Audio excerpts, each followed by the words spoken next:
I knew something was wrong the moment my 6-year-old son squeezed my hand so tightly his knuckles went white. We were standing in the bustling departure hall of SkyWest Regional Airport, watching my younger sister Serena roll her sleek suitcase toward the TSA line heels, clicking like a metronome against polished tile. She glanced back once, offering me a smile I had seen 1,000 times, the kind that looked warm to everyone else but carried a sharp chill beneath it. The kind that meant she'd already decided something for me without asking. I had lived under that smile most of my life. But I never expected that on this bright, unremarkable Tuesday morning, it would be the last warning I'd get before everything in my world burned down literally. Because when Serena disappeared behind the safety barrier, my son tugged me down to his height, looked up with frightened eyes, far too old for his little face, and whispered, "Mom, we can't go back home." This morning I heard Auntie planning something bad for us. Those words didn't just frighten me. They cut through me like a blade I never saw coming. I stared at Micah, certain I had heard him wrong. His voice wavered just enough that the echo of those few words bad for us lodged themselves in my chest. Behind us, the automatic doors whooshed open and closed, letting in gusts of cool air mixed with the faint scent of coffee from the kiosk nearby. People laughed, rolled suitcases rushed toward gates, hugged goodbyes. Life moved. But mine paused. "What did you say, sweetheart?" My voice cracked on the last word. Micah swallowed hard the way he did when he was trying to be brave even though he was terrified. "Mom, we can't go home." He didn't blink. He didn't fidget. He didn't smile that nervous smile children give when they exaggerate or invent a story. His fear was steady anchored, real. For a moment I just stood there, gripping his little hand, staring at the space where Serena had just been. My sister. My only sibling. The woman I spent my entire life defending, smoothing things over for covering when she made mistakes. She had just blown me a kiss before walking off to a business trip she'd bragged about for weeks. And now my son, my quiet, observant, almost eerily perceptive little boy, was telling me she had planned something terrible. "Micah," I whispered, leaning closer. "Start from the beginning. What did you hear?" He glanced around nervously, as if afraid someone standing nearby might listen. "I woke up early this morning. Really early. I went to get water and I heard Auntie Serena in the kitchen. She wasn't alone. I felt the first drop of dread slide down my spine. She was talking to a man," he continued, voice tightening. "I didn't see him, but he said, 'Tonight everything ends.' And Auntie said, 'Good, make it look like an accident.'" My breath hitched. "Are you sure?" Baby Micah nodded so quickly it nearly hurt to watch. "She sounded scary, Mom. Not like Auntie. Like someone else." A shiver went through me. Serena had always had an edge, sharp ambition, sharp opinions, sharp moods. But I'd never heard her speak in a voice my son could describe as scary. Something about that alone made my stomach twist. Airport noise swirled around us, but everything felt muffled, like I had cotton stuffed in my ears. My pulse thudded so loudly I could barely hear anything else. I wanted to deny what Micah was saying. I wanted to tell him he must have misunderstood. That his aunt, though flawed, would never harm us. But the thing is, there were signs. Little ones I had brushed aside. Serena insisting we keep the house under her name for convenience. Serena pushing to switch our home insurance to a higher tier in case of emergencies. Serena telling me not to work again, that she would take care of everything even though she had never taken care of anyone but herself. And now my son was telling me she planned something that would end tonight. Suddenly I was aware of how cold the light felt in the terminal. Too bright. Too sterile. As if the world was suddenly a stage where I had been cast in a role I didn't understand. "We're going home," I murmured automatically, mostly out of habit, but Micah clutched my arm. "No, Mom." His voice was urgent. "We can't go back. Please believe me this time." Those last 4 words hit me in a way nothing else could have. Because this wasn't the first time Micah tried to warn me about something, and I dismissed it as a child's imagination. Weeks ago, he said there was a strange car parked across from our house 3 nights in a row. Serena brushed it off, told him he was too imaginative. And in a moment, I regret more than anything, agreed with her. Days later, he said Serena yelled at someone over the phone saying, "She won't be in my way much longer." I told him adults say things they don't mean. And now I was looking at my child and realizing Serena had groomed me to ignore my own instincts. This time I would not ignore him. I crouched down and gripped his shoulders. "Okay, I believe you." The relief on his face nearly made me cry right there on the airport floor. "But we can't just disappear," I continued, swallowing. "We need to see what's going on first. Then we figure out what to do." I stood, took his hand firmly, and walked us toward the exit. My legs felt like they didn't belong to me. Every step was made of ice. Outside, the sky was a clear, pale blue. I unlocked our car, a modest silver SUV Serena had helped me buy last year. A chill slithered through me at the thought, why had she pushed so hard for me to choose this exact model? Why had she insisted she handle the paperwork? I buckled Micah in. "We're going to take a different route, okay?" I said. "We're not driving straight home." Micah nodded. He trusted me completely. It was time I learned to trust him too. I pulled out of the airport lot and took the long road toward our neighborhood, avoiding the obvious turns just as Serena had taught me to do when she suspected someone was following her during her more paranoid business phases. I used to laugh at her for those routines. Now I followed them religiously. My heart pounded the entire drive. When we reached our neighborhood, I didn't pull into our driveway. Instead, I parked on a side street behind a large row of eucalyptus trees. From this angle, we could see our house just barely, but no one inside the house could see us. Micah pressed his hands to the window, peering through the leaves. "Mom, it looks normal." "Yes," I whispered. "It does." But my instinct screamed nothing about this situation was normal. And when instinct screams, I've learned the hard way, listen. For several minutes we watched. Nothing happened. Just the soft sway of the porch swing Serena gifted me last Christmas. The curtains drawn neatly. The stillness that wrapped the whole place like a blanket. Then Micah gasped. "Mom, that car."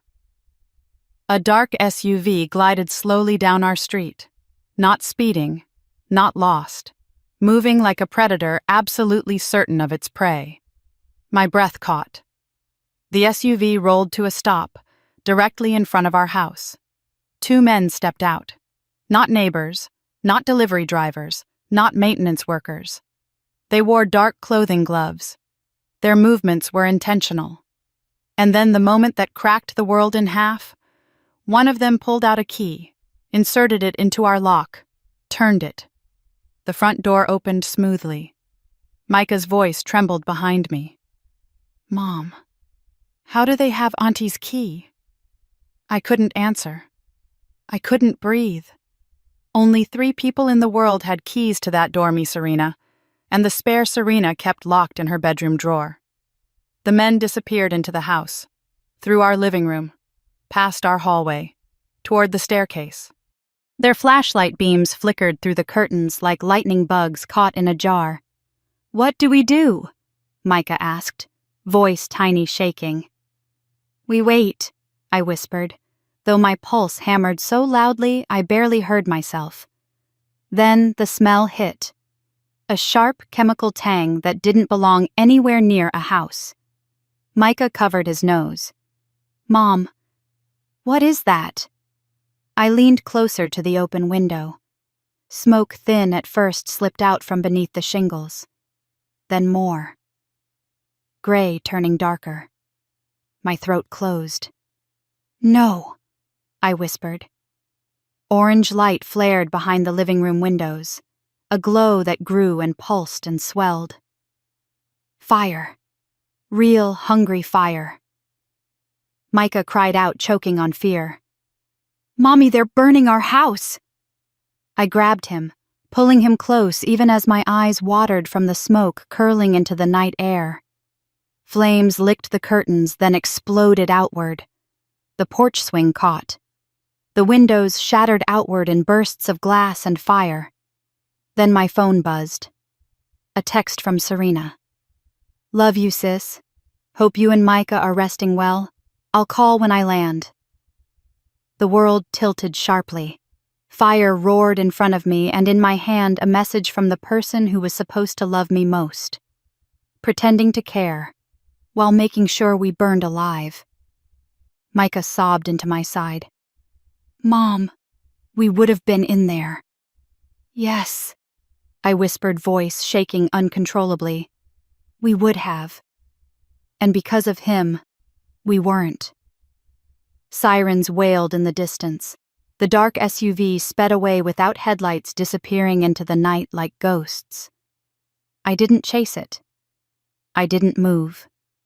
I just held my son and watched my life, every photo, every memory, every corner of the place I tried to make safe turn into a tower of flames. I wanted to scream. I wanted to run into the burning house and claw out pieces of the past with my bare hands. But Micah clung to me, small and trembling, reminding me what truly mattered. We were alive. Barely. But alive. As firefighters arrived, shouting commands and dragging hoses across the asphalt, I backed away into the shadows. No one saw us. No one knew we had been there. We were ghosts watching our own funeral. Micah tugged my sleeve. "Mom, what do we do now?" I forced myself to breathe, though each inhale felt like swallowing glass. "We leave," I said softly. "We don't go near the flames. We don't ask for help yet. We don't let anyone know we survived." "Why?" he whispered. "Because Serena would make sure the second attempt succeeded." But I couldn't tell him that. I pressed a kiss to his forehead. "We'll figure it out. I promise." The fire crackled behind us, devouring everything. And as I led Micah away from the only home we had ever known, one truth pulsed through my blood. My sister didn't just want us out of her life, she wanted us dead. And tonight, I finally believed it. I drove without seeing anything but the blur of streetlights streaking across the windshield. My hands gripped the steering wheel so tightly my knuckles throbbed, but I didn't loosen them. Not when my son's breaths were shaky. Not when smoke still clung to my clothes like a warning. Not when every part of me screamed to run, but had no idea where to go. Micah sat in the back seat, clutching his dinosaur backpack like it was armor. I kept glancing in the rearview mirror, making sure he was still there, still breathing, still whole. Every few seconds he would look up, and our eyes would meet as if he was checking the same thing about me. Neither of us spoke for a stretch of road that felt endless. When we finally pulled into a deserted parking lot behind a row of closed medical offices, I turned off the engine. The silence that followed was so heavy it felt like another person sitting in the car with us. Micah's voice was barely audible. "Mom, are we safe?" I looked out through the windshield at the empty asphalt shimmering faintly under the security lights.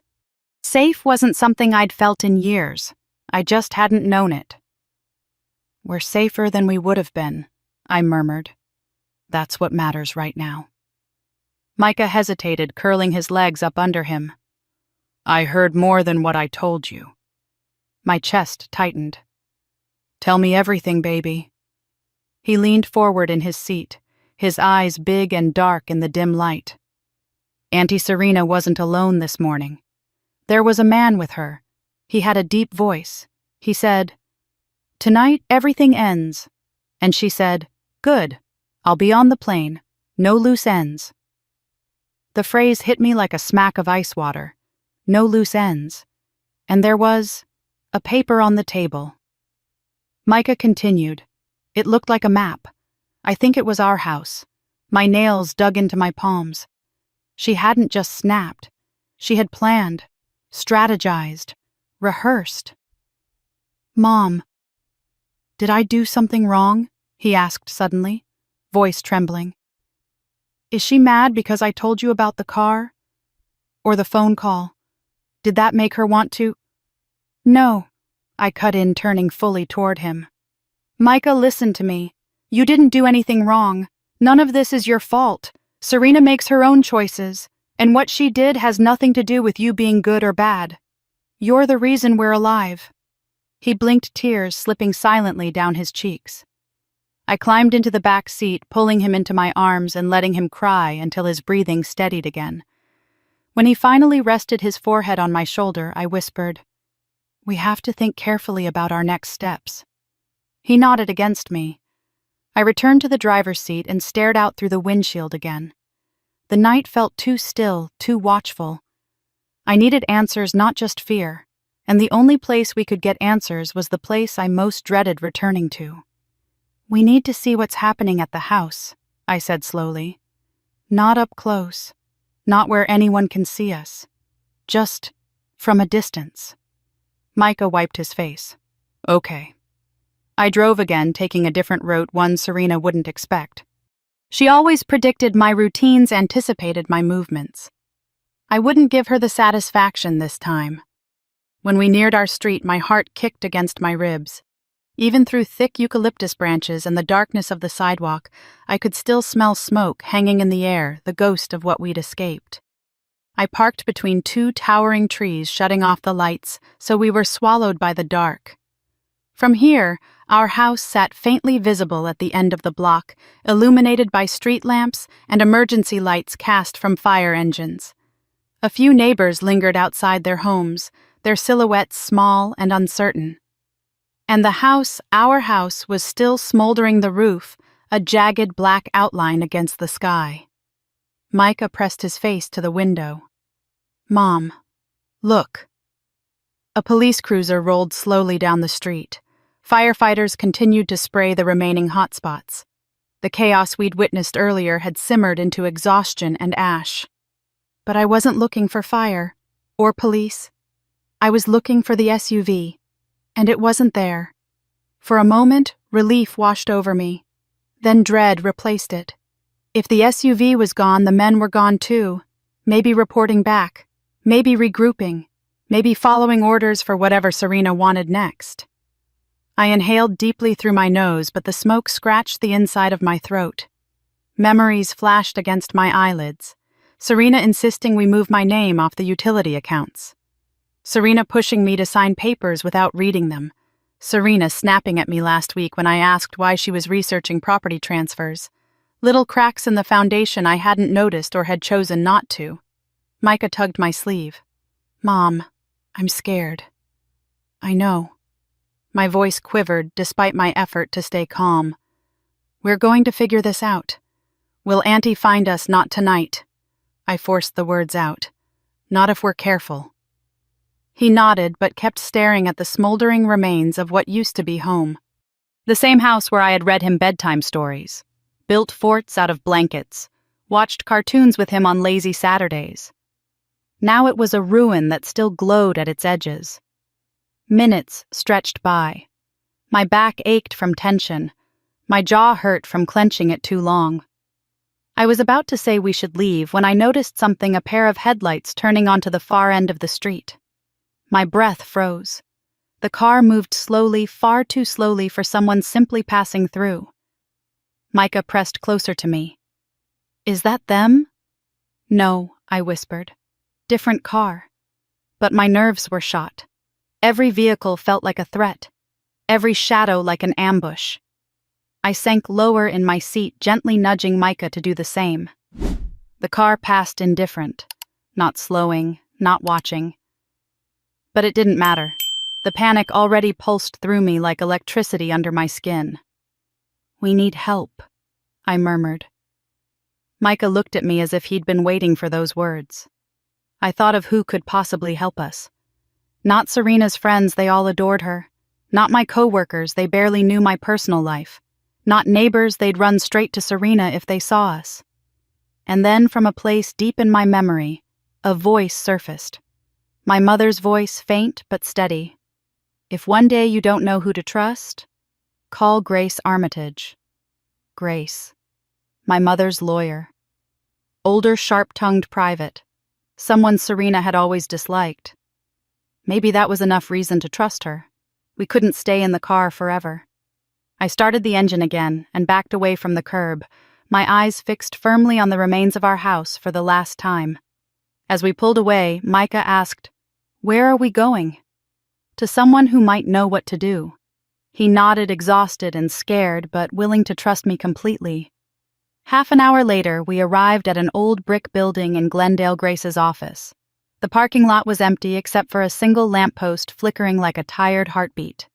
I parked and slipped out, carrying Micah in my arms because his legs had gone limp from all the fear and fatigue.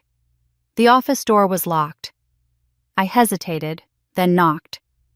The door opened almost instantly. Grace stood there wearing reading glasses and a soft gray sweater, her silver hair pulled into a loose bun. She didn't look surprised to see me. If anything, she looked resigned, as though she had been expecting this moment for years. "Leora," she said softly. "Come in." I stepped inside, holding Micah close. Grace locked the door behind us, bolting 2 chains and sliding a heavy wooden bar in place. My stomach dropped at the implication she knew we needed more than privacy. We needed protection. She motioned toward an old leather sofa. "Set the boy down. He's exhausted." I lowered Micah onto the cushions. He curled up without protest, his tiny hands gripping his backpack. Grace studied me with the kind of gaze that sees beyond excuses and half-truths. "What happened?" she asked. And just like that, the dam inside me broke.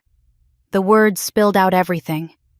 From Serena's trip to Micah's warning, to the men with the key to the fire, to the text Serena sent, pretending she cared. Grace didn't stop me or interrupt. Her face remained composed, but her eyes darkened with each detail. When I finished my throat raw, she nodded slowly. "I knew your mother feared this," she murmured. "I just hoped she was wrong." Micah stirred but didn't wake. Grace poured 2 cups of coffee and handed one to me. Her hand steady even though mine shook. "Your sister is not who you think she is," Grace said quietly. "And now that she believes you're dead, she may feel safe. But the moment she suspects otherwise, she'll try again." A chill cut through my spine. "So, what do we do?" I whispered. Grace set her coffee down, opened a locked drawer, and pulled out a thick folder. "This," she said, placing it on the table, "is everything your mother discovered about Serena before she died, and it's time you saw it." She flipped it open. The first page had my sister's name in bold letters. I felt my heart sink as the truth finally began to unfold. Grace looked at me with a mixture of sorrow and resolve. "Tonight, Leora, we start fighting back. And for the first time since the flames consumed my home, something inside me sparked to life again. Not hope, not yet, but determination, and that was enough to keep me breathing." The folder lay between us like a living thing, thick with papers that seemed to hum with secrets. My hands hovered above it, trembling as if touching it would somehow make everything real in a way I wasn't ready for. Grace didn't rush me. She simply sat back in her chair, watching me with eyes that had seen far more darkness than most people ever would. "You should read the first page," she said quietly. I did. At the top in my mother's handwriting, neat, slanted unmistakably, hers were the words, "Serena Hale, Private Findings. Commissioned by Evelyn Hale." My breath stalled. My mother... She hired someone to investigate Serena. Grace nodded slowly. "Your mother saw things you didn't, things she hoped would disappear with time. But they didn't." I kept staring at the words. "Private Findings," the letters blurring slightly as my eyes filled. My mother died 3 years ago. She never told me any of this. She protected me from something she feared, but didn't want to burden me with. "She loved both of her daughters," Grace added softly, "but she feared one of them." I closed my eyes, letting that sink in like a stone dropping into water. When I finally opened the folder, the first page revealed a timeline. Serena, age 14. Altercation at school. Aggressive behavior. Manipulative tendencies toward peers. Age 17. Forgery of parent signature to withdraw funds. Age 22. Accusations of sabotaging coworker project. Age 26. Gambling behavior noted. Excessive spending. My throat tightened. Some of these things I vaguely remembered small incidents Serena brushed off, twisted into misunderstandings. Others I never knew at all. I thought she was ambitious, I whispered. That's what everyone always said. Driven, confident, assertive. Ambition isn't the problem, Grace replied. Lack of empathy is. The next few pages were records bank transfers. I had no idea Serena controlled loan statements tied to her name, but linked to addresses she never lived at. And there in bold letters was a creditor I recognized from Micah's recounting Marcus G. What is this? I murmured, pointing at the name. A loan shark, Grace said flatly. One of the most dangerous in Los Angeles County. Your mother discovered Serena owed him large sums. She paid some of it in secret to protect Serena from harm. But Serena kept digging deeper. My hands trembled as I flipped through the pages.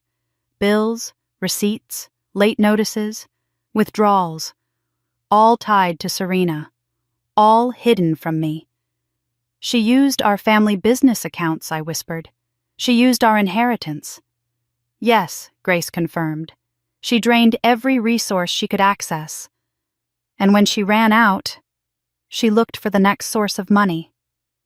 I understood the implication before Grace even said it. She would have inherited everything if I died. Grace nodded. And even more if your son died with you. I pressed a hand to my stomach, nausea climbing. She wouldn't hurt Micah. Grace's silence answered the question for me. A sound tore out of my chest. Part sorrow, part disbelief, part rage. I'd spent my entire life believing I needed to protect Serena. And all along, my mother had been trying to protect me from Serena. But I never listened. I turned the page. There was a handwritten note from my mother, one I had never seen. It wasn't even dated. My mother's script curved gently across the paper. Lyora, if you ever read this, it means my fears have come true. Serena is capable of harming you not out of hatred, but out of a cold emptiness she does not understand.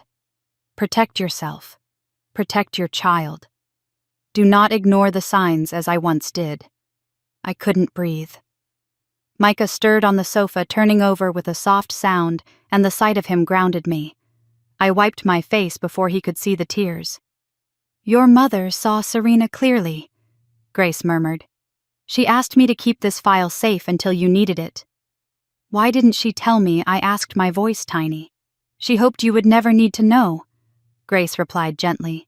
She hoped she could fix it before it grew this dangerous. I looked down at the folder again. But she didn't fix it. No, Grace said. Because Serena never wanted to be fixed. She wanted control. That word control broke something loose in my memory. Serena insisting I put the utilities in her name. Serena hovering near me when I signed documents. Serena laughing off my questions about money.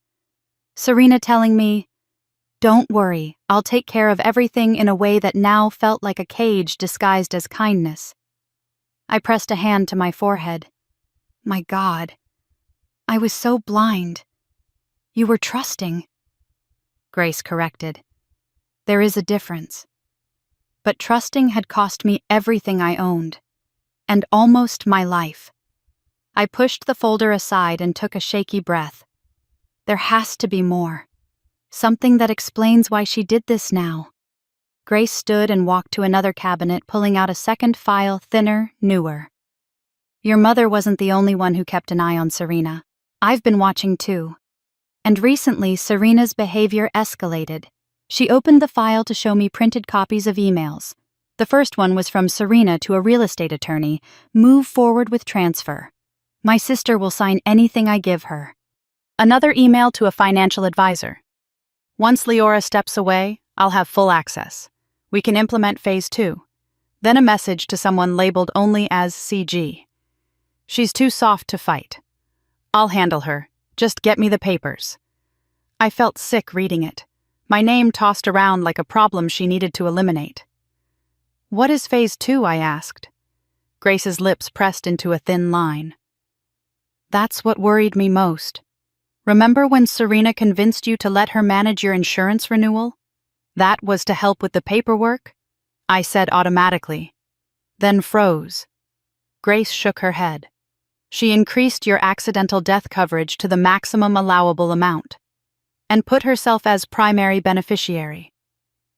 I closed my eyes, trying to steady the spiral in my chest. That's not even the worst part, Grace added softly.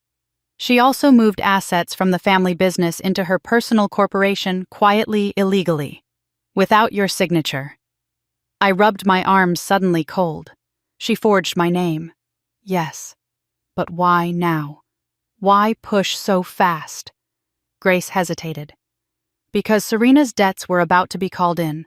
All of them. She had run out of time. And she convinced herself the only way to survive was to erase you. Erase. Not hurt. Not sabotage. Erase. I stood abruptly, unable to sit still. My legs trembled, but I paced anyway because the alternative was collapsing. Micah's voice broke through the silence. Mom. He was awake now, sitting up slowly. His hair tousled his face, pale and drawn. He clutched his backpack with one hand and rubbed his eyes with the other. I went to him immediately. I'm here, baby.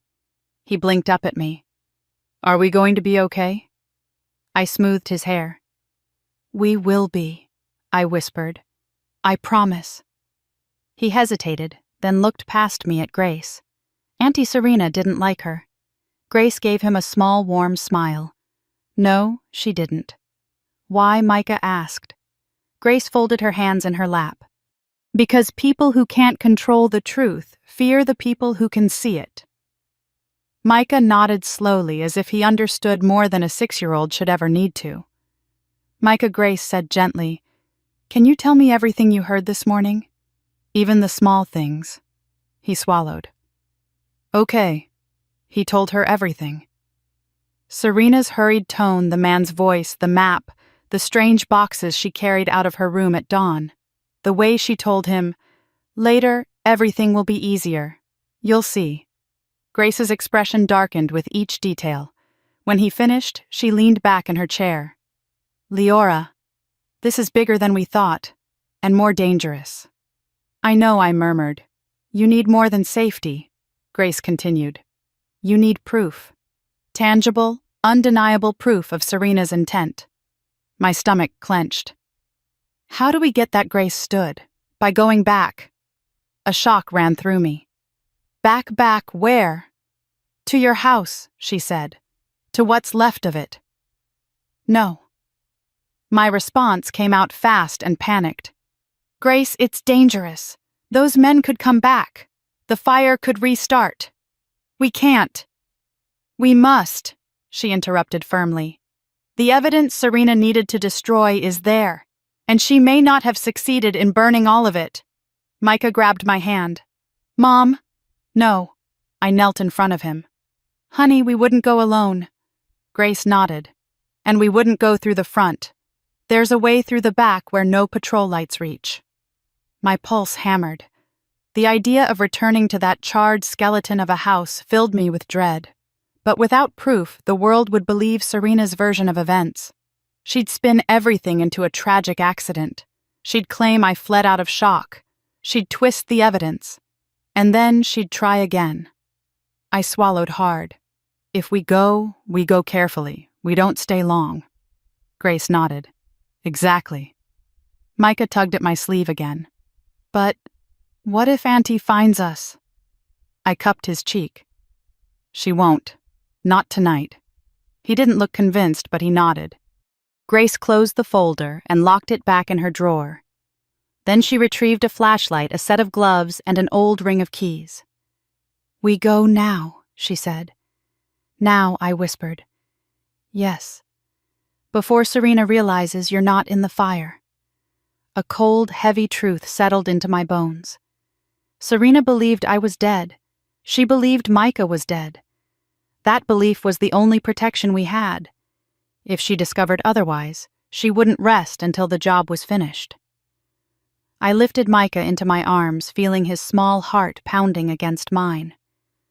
"We'll be okay," I whispered again, more to myself than to him. Grace held open the door. The night outside was cold, darker than before, as if it knew what we were about to face. "Let's go," she said. And with that, we stepped into the shadows to confront the truth my mother had warned me about years ago. The truth that had nearly killed us. The night air bit at my cheeks as we stepped outside, the kind of cold that seemed to creep beneath clothing and settle in the bones. Grace locked the office door behind us, her movements efficient and without hesitation, as if she'd done this sort of thing more times than she could count. Micah clung to my side. His fingers curled into my coat sleeve, silent, but wide-eyed. I could feel the tension in his small body like a live wire. Grace led us toward her old sedan parked under a flickering street lamp. Its faded blue paint reflected the sodium yellow glow in uneven patches. She opened the back door for Micah first. "In you go, sweetheart," she said softly. He climbed in, sliding across the seat with his backpack held tight against his chest.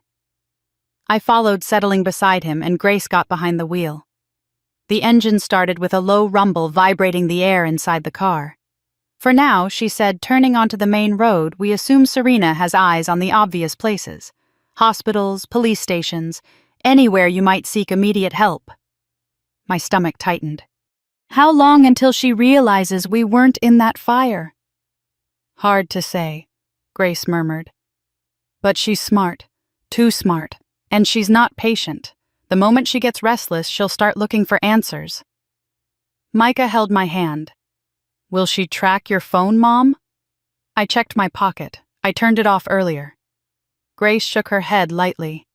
"Phones leave footprints even when they're off. Did you bring it with you?" "Yes." "Good." She nodded. "We'll handle that." The way she said it wasn't reassuring. It was simply factual, like she had a plan already forming. Traffic thinned the farther we drove, leaving only scattered headlights cutting through the darkness. I stared out the window at the empty storefronts and quiet houses passing by. Everything felt too normal for what we were about to do. "You sure going back is the only option?" I asked softly. Grace didn't look away from the road. "It's not the only option. It's the necessary option. What if the men come back? Then you stay out of sight and I do the talking." My heart stuttered. "Grace." She cut me off gently. "Your priority is keeping Micah safe. Let me worry about the rest." Her confidence steadied me more than anything else had since the moment the fire started. We reached the outskirts of the neighborhood 20 minutes later. Instead of turning down the main street, Grace veered onto a narrow service road partially hidden by rows of tall hedges. This way, she whispered, as if the darkness itself might be listening. "There's a gap in the old fence behind the property line. Contractors left it years ago." I swallowed hard. Every instinct screamed to take Micah far away from here, but reason pushed me forward. We had to see what was left. We had to find anything Serena intended to destroy. Grace parked several houses down from ours so far back that the smoldering ruin wasn't even visible yet. She cut the engine and turned to us. "We keep flashlights low, no talking unless necessary. Stay close." I nodded. Micah did too, though fear flickered in his eyes. Grace handed each of us a pair of gloves, then a small flashlight with worn rubber edges. "Stay behind me," she instructed quietly. We slipped out of the car into the cold. Crickets murmured somewhere in the grass, the only sound besides the faint hum of distant traffic. Grace moved ahead, her flashlight beam sweeping just enough to keep us from stumbling. My breath clouded the air as we approached the thick hedge lining the back of our old neighborhood. Grace crouched beside a section that looked nearly indistinguishable from the rest.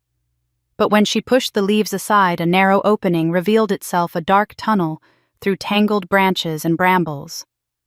"This is the path," she said softly. Micah squeezed my hand. I squeezed back. We stepped through the hedge, the branches scraping lightly against our coats. The other side opened to a strip of undeveloped land, dry, uneven dirt stretching behind the rows of houses. The smell of lingering smoke drifted faintly through the air, and with it memories of the fire clawed at my mind. Grace began walking toward our property. The house will be visible once we crest the slope. The slope was only a gentle rise, but as I climbed it, my chest tightened. When we reached the top, the remains of our home came into view, or rather, what was left of it. Blackened beams jutted up like broken ribs. Windows were nothing but hollow, jagged holes. Sections of the roof had caved in completely. Ash coated the ground like gray snow. Smoke still curled upward in thin, ghostly threads. Micah sucked in a small, sharp breath. "Mom." I know I whispered. Seeing it from a distance earlier was one thing. Standing before the carcass of the place I had built with love of the rooms where Micah took his first steps, where we laughed and argued and lived, felt like being gutted. Grace steadied her flashlight beam and scanned the perimeter. "We go in from the back, less visibility." I followed her, careful to step where she stepped. The air grew warmer the closer we got, pockets of heat still seeping from the debris. Our shoes crunched on charred fragments of wood and glass. Grace paused at the back door, what remained of it. Its metal frame leaned sideways, warped from the heat, but the latch area was still intact enough to see clear tool marks. "Not forced," she murmured. "They had keys." I felt Micah press against my side. Inside the house was unrecognizable. The kitchen where I'd cooked Micah's breakfasts was a hollow grid of scorched metal and collapsed cabinets. The living room was a cavern of ash. The staircase was barely standing, its steps cracked and blackened. "Is it safe?" I asked, my voice hoarse.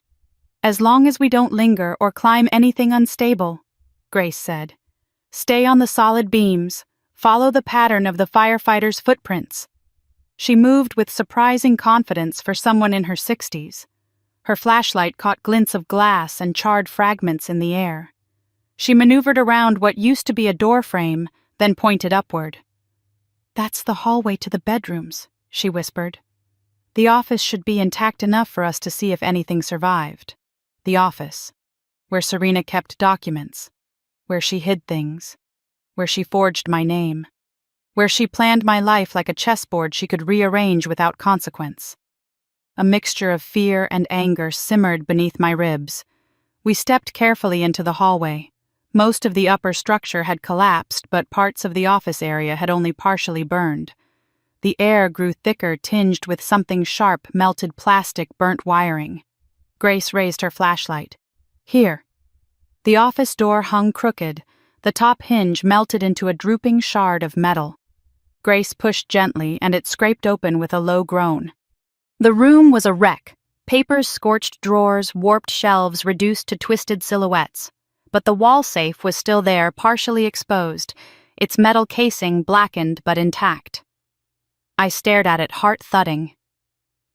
"Do you think anything survived inside safes are built for heat protection?" Grace said. "If the fire didn't reach too high a temperature, the contents may be recoverable." She knelt, brushing aside ash, and turned the dial. "What's the combination?" I told her. She entered the numbers slowly, then pulled the handle. It resisted for a moment, then clicked open with a reluctant groan. Micah stood behind me, holding his breath.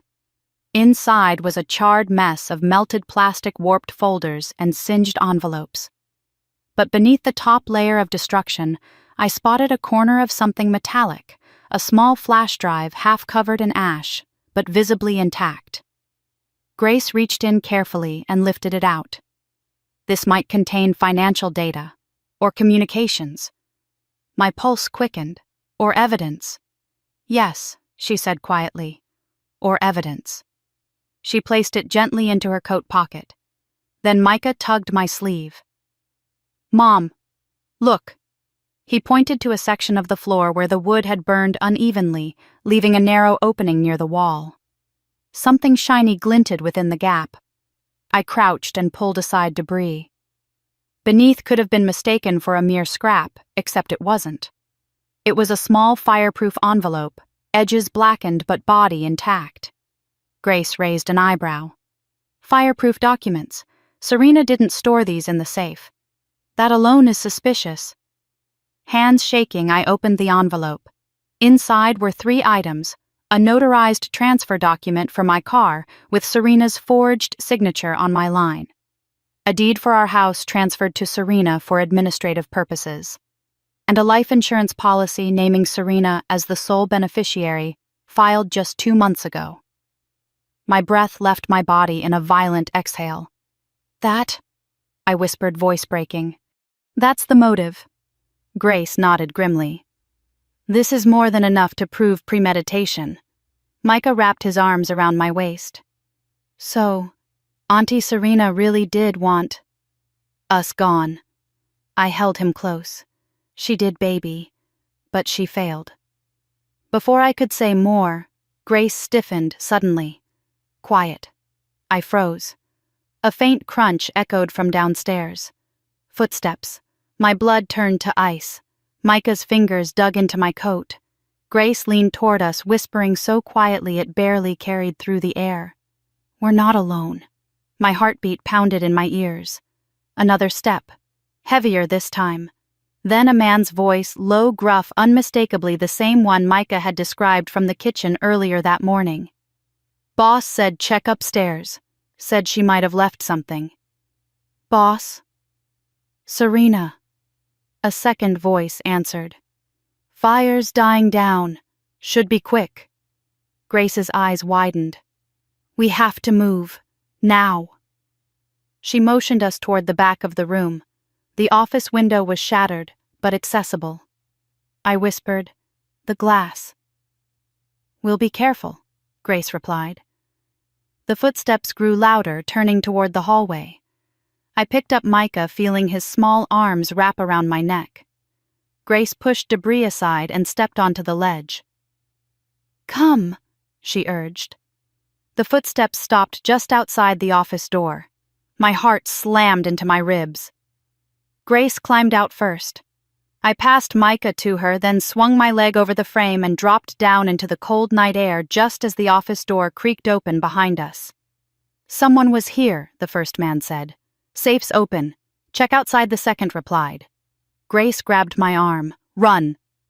We bolted into the darkness, moving along the back property line as fast and silently as we could. Micah clung to her, staring back over her shoulder with wide, terrified eyes. Behind us, flashlights flickered through the broken window. Tracks, one of the men snarled. Fresh. Grace urged us faster, guiding us toward the hedge. The men's footsteps grew louder. Closer. Go, Grace whispered sharply. We dove into the hedge just as flashlights swept across the space where we had stood seconds before. Branches clawed at my arms as we crawled through my lungs, burning with fear. Micah whimpered, and I whispered urgently, It's okay, keep going, almost there. When we emerged on the far side, Grace didn't stop. She sprinted toward the car keys already in hand. We piled inside. The engine roared to life. And as Grace sped away from the burning skeleton of my home, one truth struck me with full force. Serena hadn't failed because of luck. She'd failed because Micah had been brave, and because for the first time in my life, I had finally listened.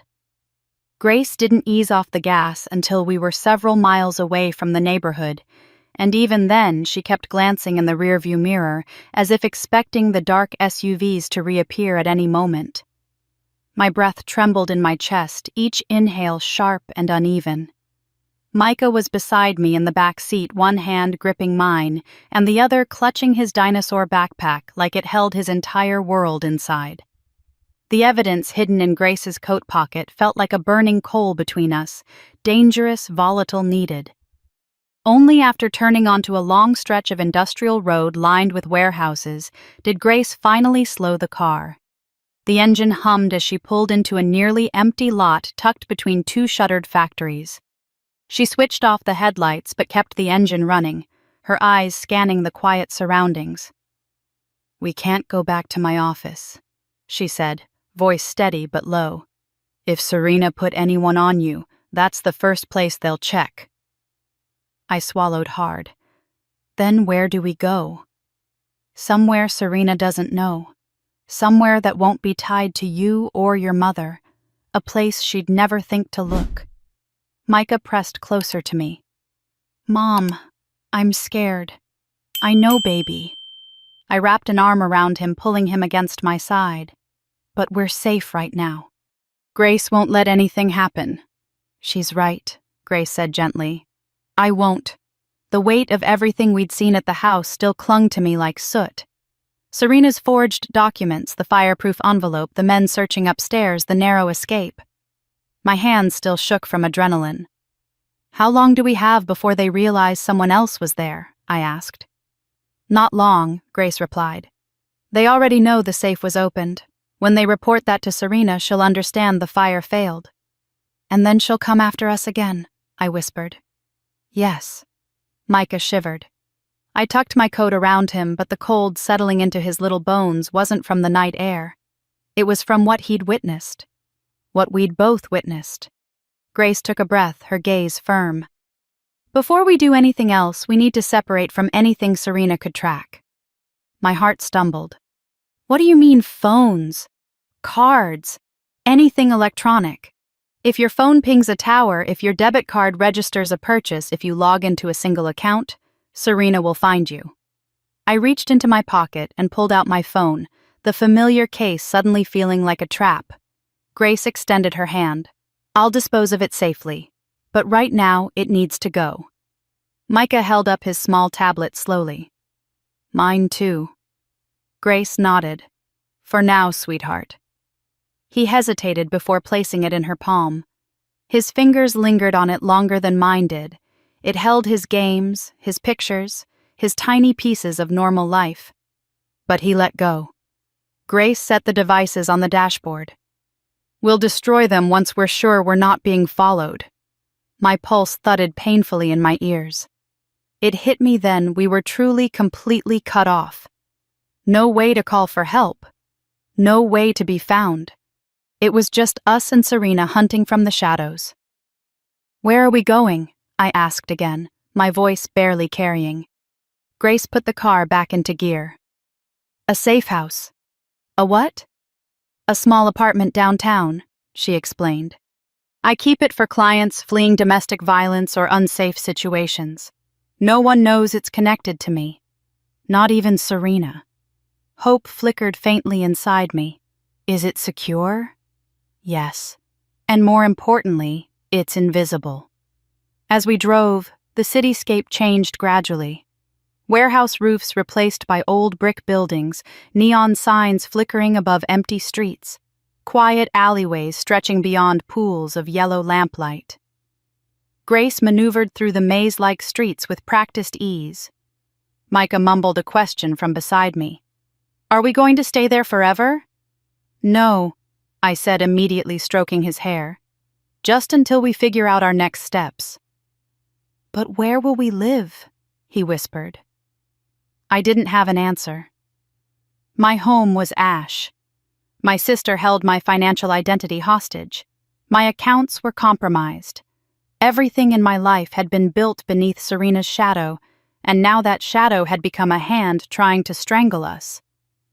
I don't know yet, baby, I admitted. But we'll rebuild, piece by piece. He nodded, trusting me more than I deserved. That trust terrified me. We turned into an alley behind a row of aging apartments. A single flickering bulb illuminated the narrow passage. A rusted metal staircase rose along the brick wall leading to the second floor. Grace parked near the dumpster and cut the engine completely this time. We're here, she said. I scanned the area nervously. A cat darted from behind a trash can. A bus rumbled faintly several streets away. No sign of SUVs. No heavy footsteps. Grace grabbed a small duffel bag from the trunk, then motioned us forward. Stay close. The metal staircase groaned under our weight as we climbed. At the top, Grace inserted a key into a dented door with chipped white paint. The lock clicked and she pushed the door open. The apartment was small, tiny really, but clean. A single couch against one wall, a kitchenette, a narrow hallway leading to a bedroom barely bigger than a closet. A bathroom that looked recently scrubbed. It wasn't home, but it was shelter. Grace set down the duffel. There's food in the cabinets, clothes in the drawers, supplies for a few days. Micah stepped in cautiously, looking around with wide eyes. Is this ours? For now, I said softly. It's safe. He walked over to the small window, peering through a crack in the blinds. No one can see us. No one, Grace said. He nodded and finally relaxed enough to sit on the couch, his legs curled beneath him. Before long, he was asleep, just tipped over quietly, like a candle being snuffed out. Only then did I let myself inhale deeply. Grace motioned for me to sit at the tiny kitchen table. She poured tea into 2 mismatched mugs and took a seat across from me. You're still in shock, she observed. Maybe I was. My mind felt foggy, but my heartbeat raced.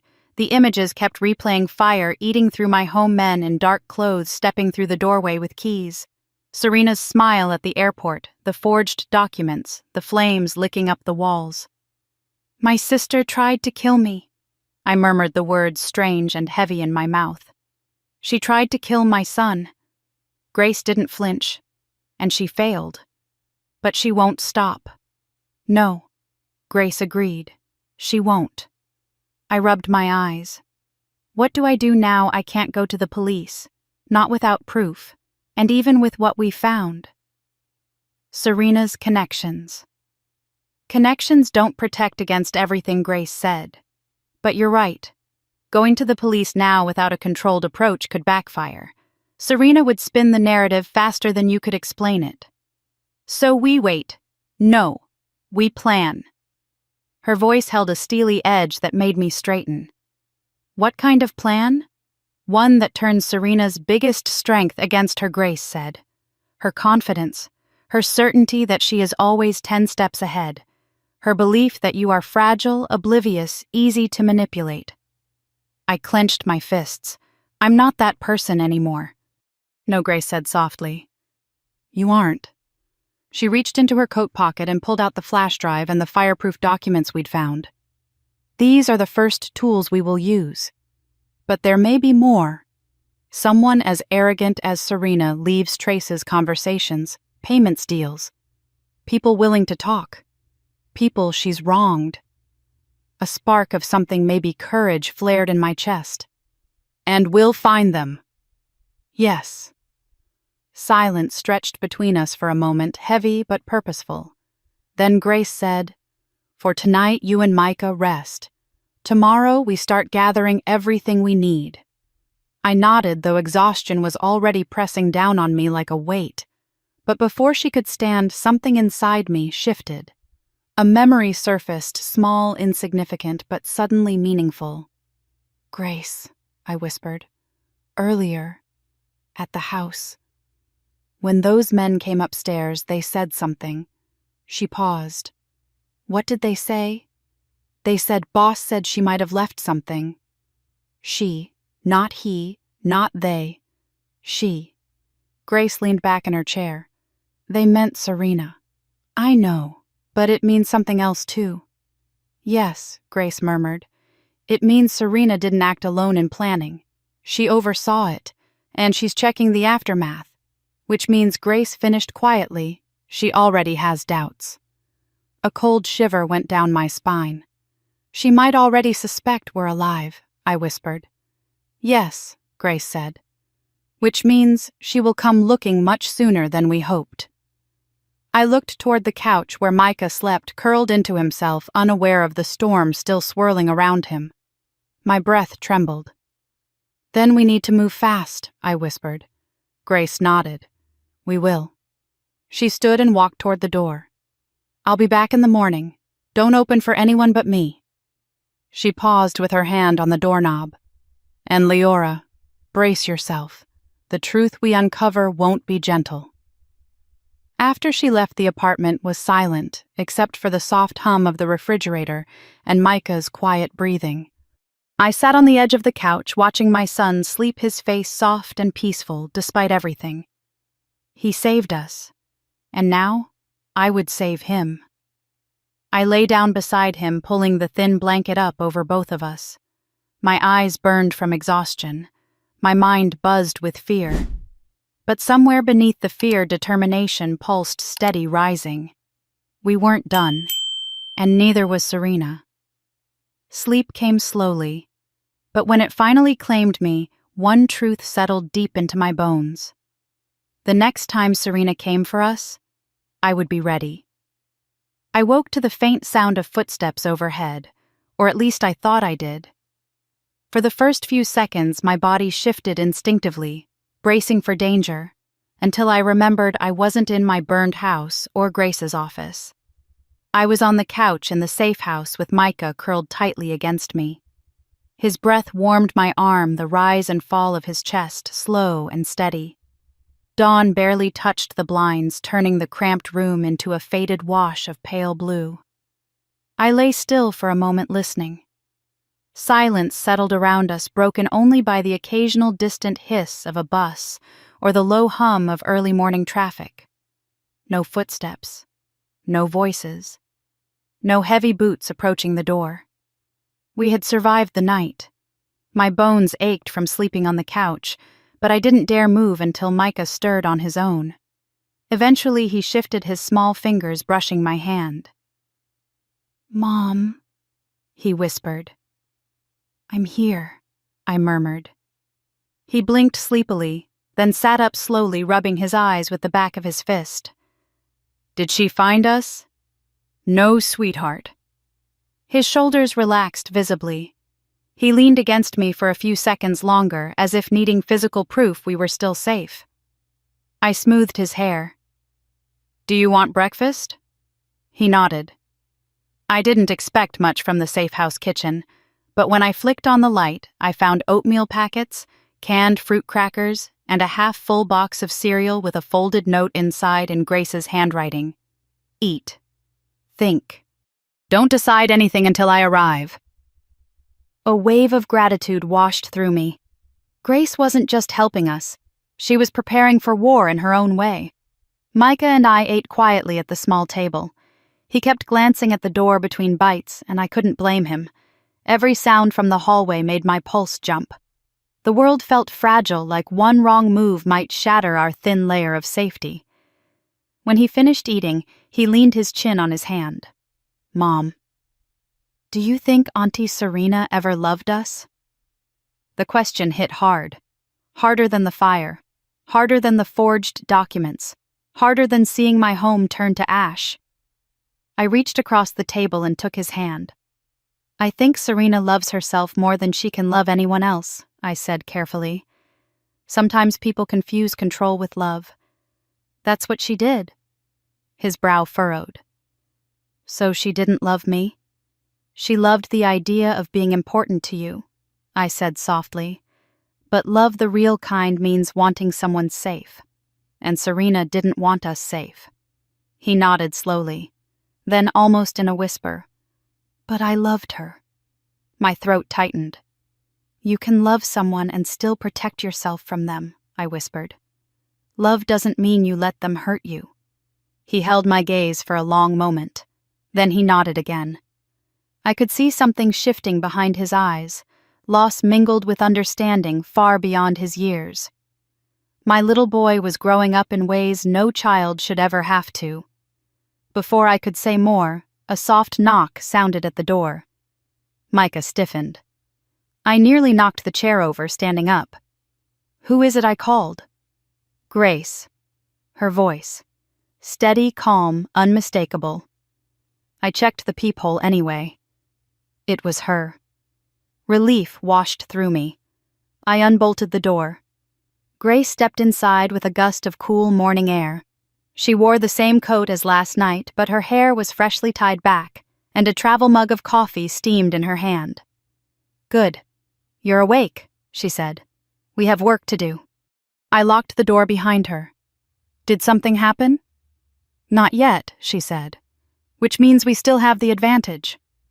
She set her bag on the table and pulled out a laptop, a sealed evidence pouch, and a few printed documents. Micah watched her intently from the couch, his legs tucked under him. Grace gave him a small smile. "Morning, Micah." "Hi," he whispered. She opened the laptop. We need to analyze the flash drive from the safe. It may hold communication logs, financial trails, or planning details Serena didn't want found. My stomach tightened. And the documents we recovered, Grace slid the evidence pouch toward me. Inside, the forged deeds, insurance papers, and transfer forms seemed even more damning in the daylight. These, she said, prove motive and preparation. But the flash drive may give us timelines, accomplices, or payment logs. Micah shifted. What's accomplices? People helping Auntie, I said softly. His eyes widened. The men from last night. Yes, Grace said. And maybe others. She inserted the flash drive into the laptop. The screen flickered, then loaded a folder labeled simply, Private. Grace clicked it open. My breath caught. There were subfolders with dates, months of them, each labeled with phrases that made my stomach twist. Phase 2, Prep Transition Strategy, Exit Plan, LH. Micah. Aftermath, Projections. Micah leaned closer. Why is my name there? I gently guided him back. It's okay, I murmured, though nothing about it felt okay. Grace's face became stone.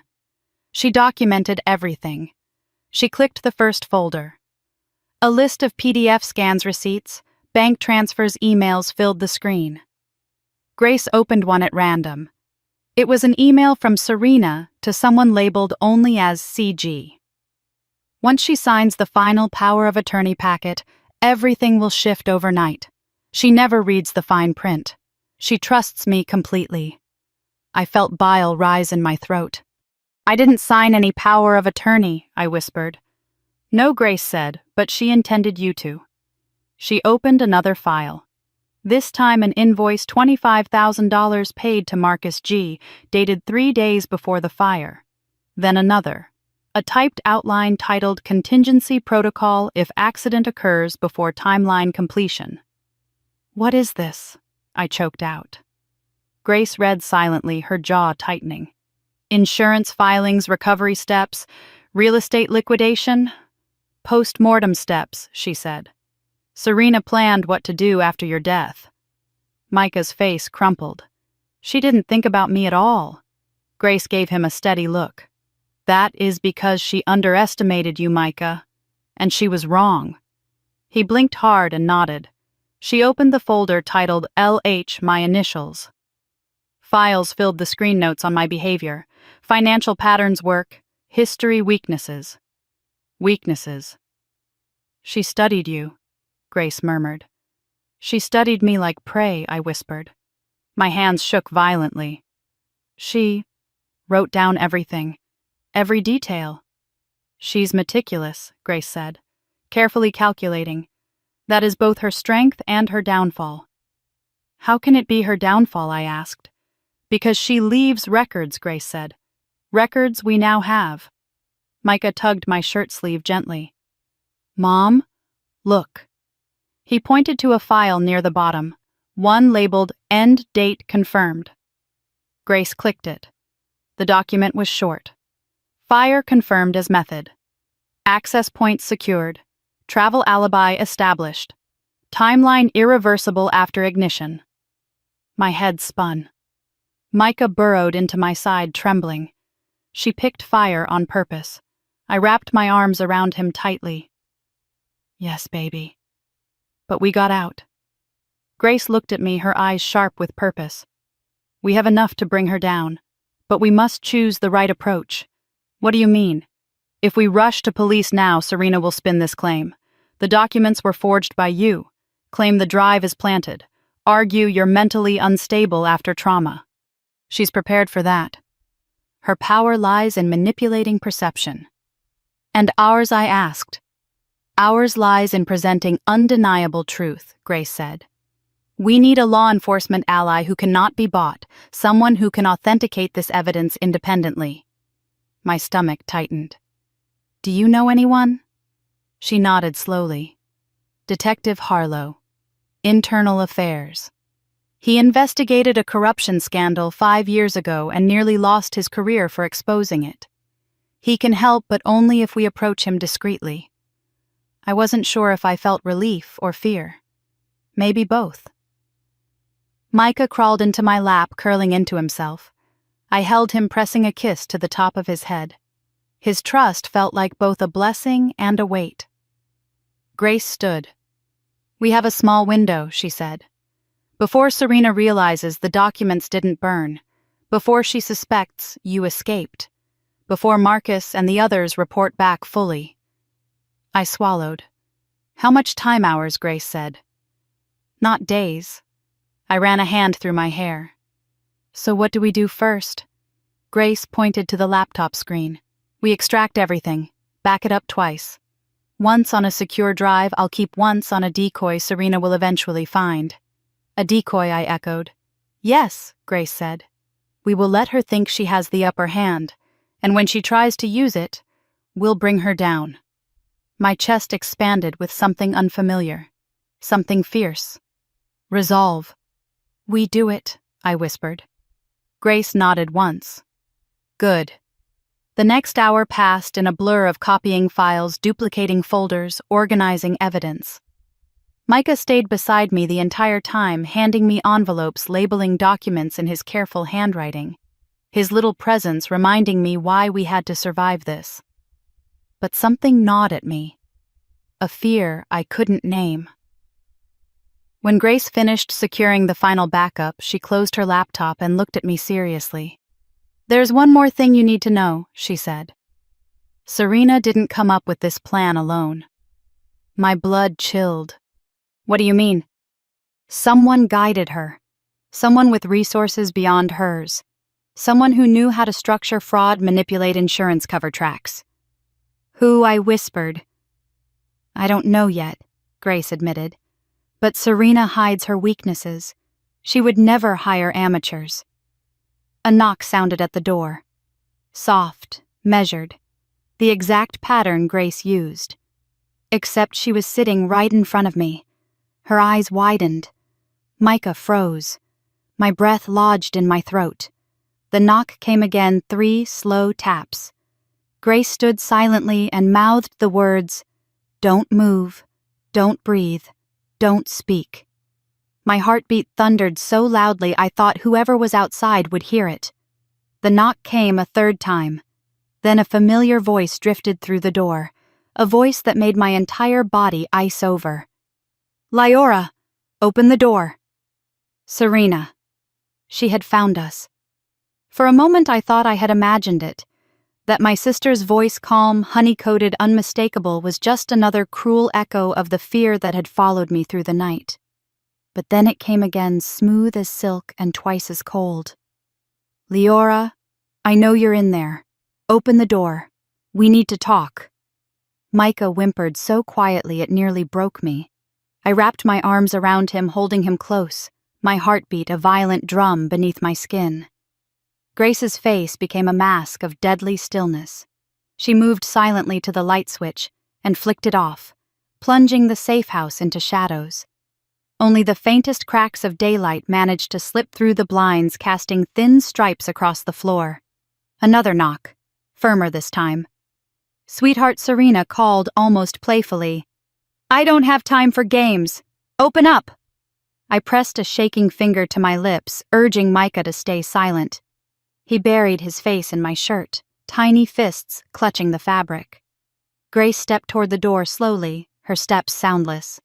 She motioned for me to slide back against the far wall, and I obeyed, my legs trembling as I crouched behind the couch with Micah in my arms. The safe house felt suddenly too small, too exposed, too vulnerable. Grace approached the peephole but didn't look through it directly. Instead, she angled herself to the side, lifting a compact mirror from her pocket. With careful precision, she held it up to catch the reflection through the peephole. Her jaw clenched. She mouthed one word: "Alone." Relief flickered in my chest but vanished as quickly as it came. With Serena, being alone didn't mean harmless. It meant dangerous in a different way. Another knock, not loud but sharp and impatient. Liora Serena said, her voice lowering with irritation. "I know you didn't die in that fire, so stop pretending." My lungs tightened. Micah looked up at me, his eyes wide. "How does she know?" I shook my head, unable to answer. Maybe the men found our footprints. Maybe Serena never trusted them fully. Maybe she sensed the flaw the way predators sense wounded prey. Grace stepped back from the door and mouthed, "Stay here, don't move." Then she spoke, her voice calm and clear. "Serena Hale, you are trespassing on private property." There was a brief silence. Then Serena laughed. "Oh my God," she said, amusement dripping from every syllable. "Is that you, Grace Armitage, you meddlesome old woman?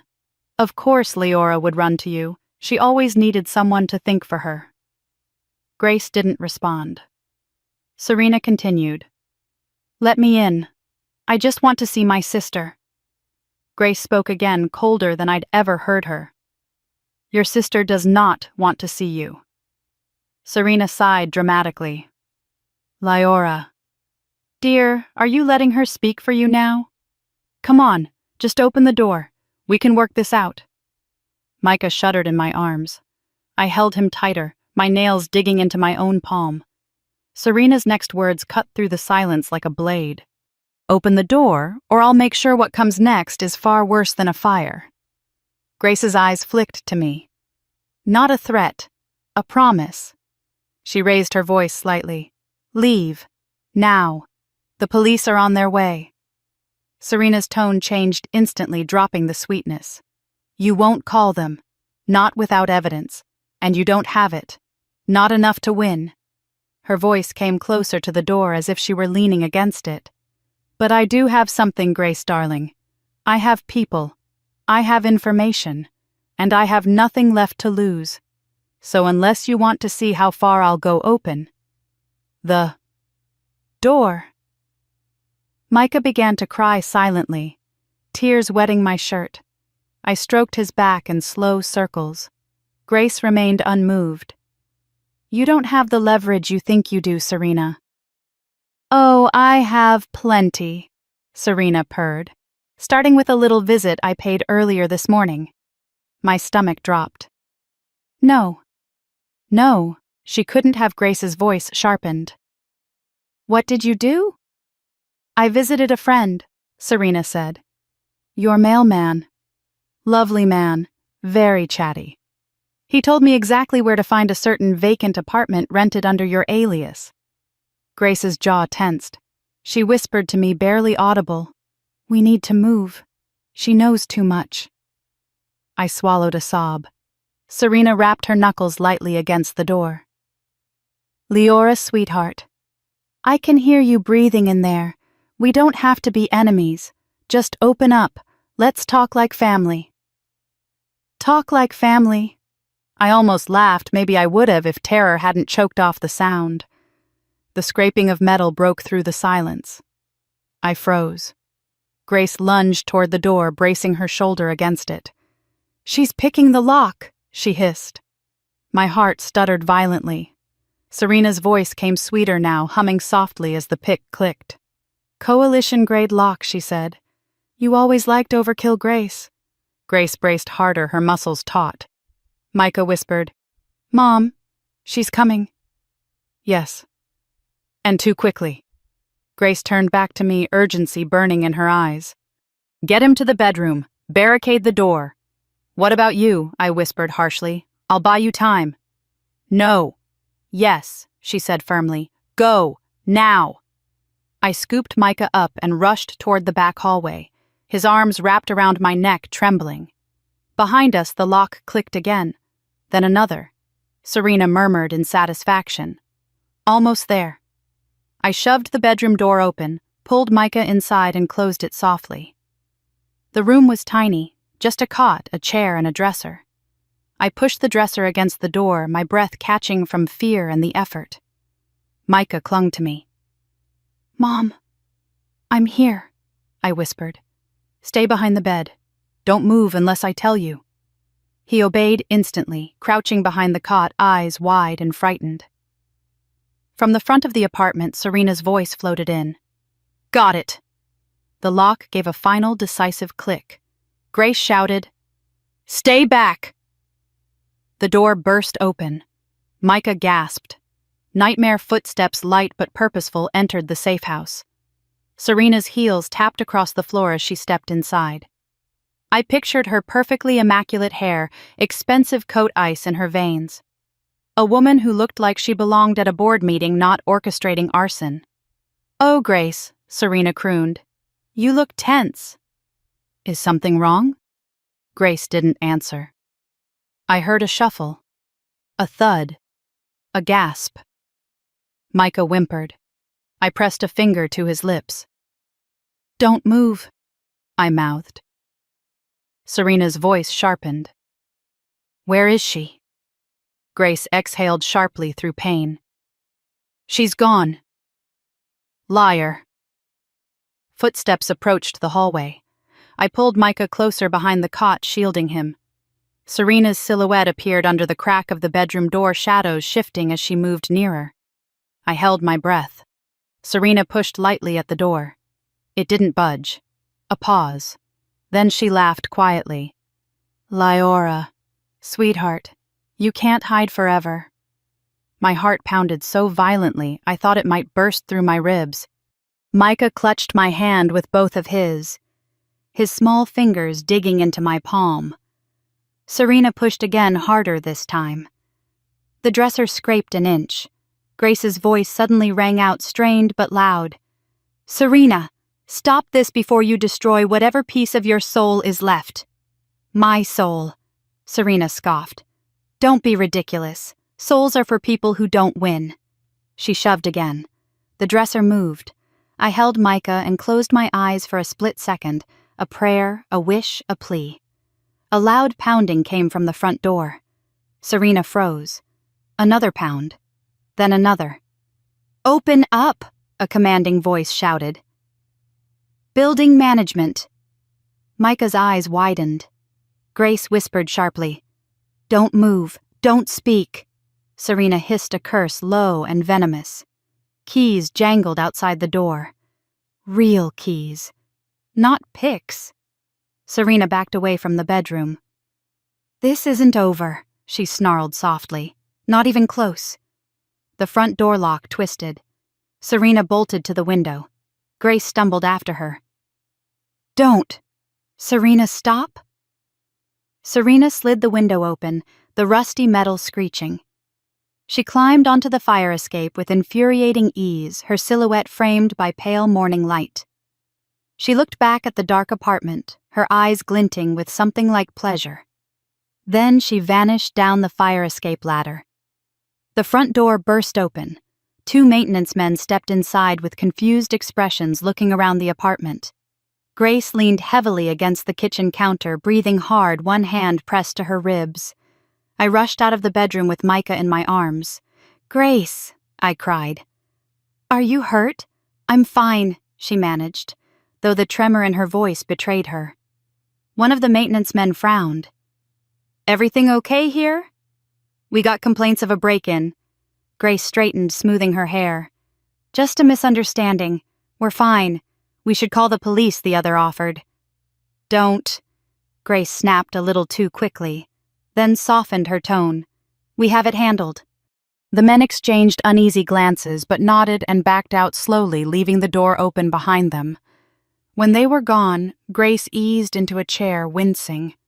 Micah clung to me, shaking. "She found us, Mom.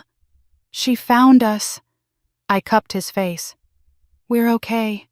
She's gone." "For now," Grace said quietly. "But she will come again.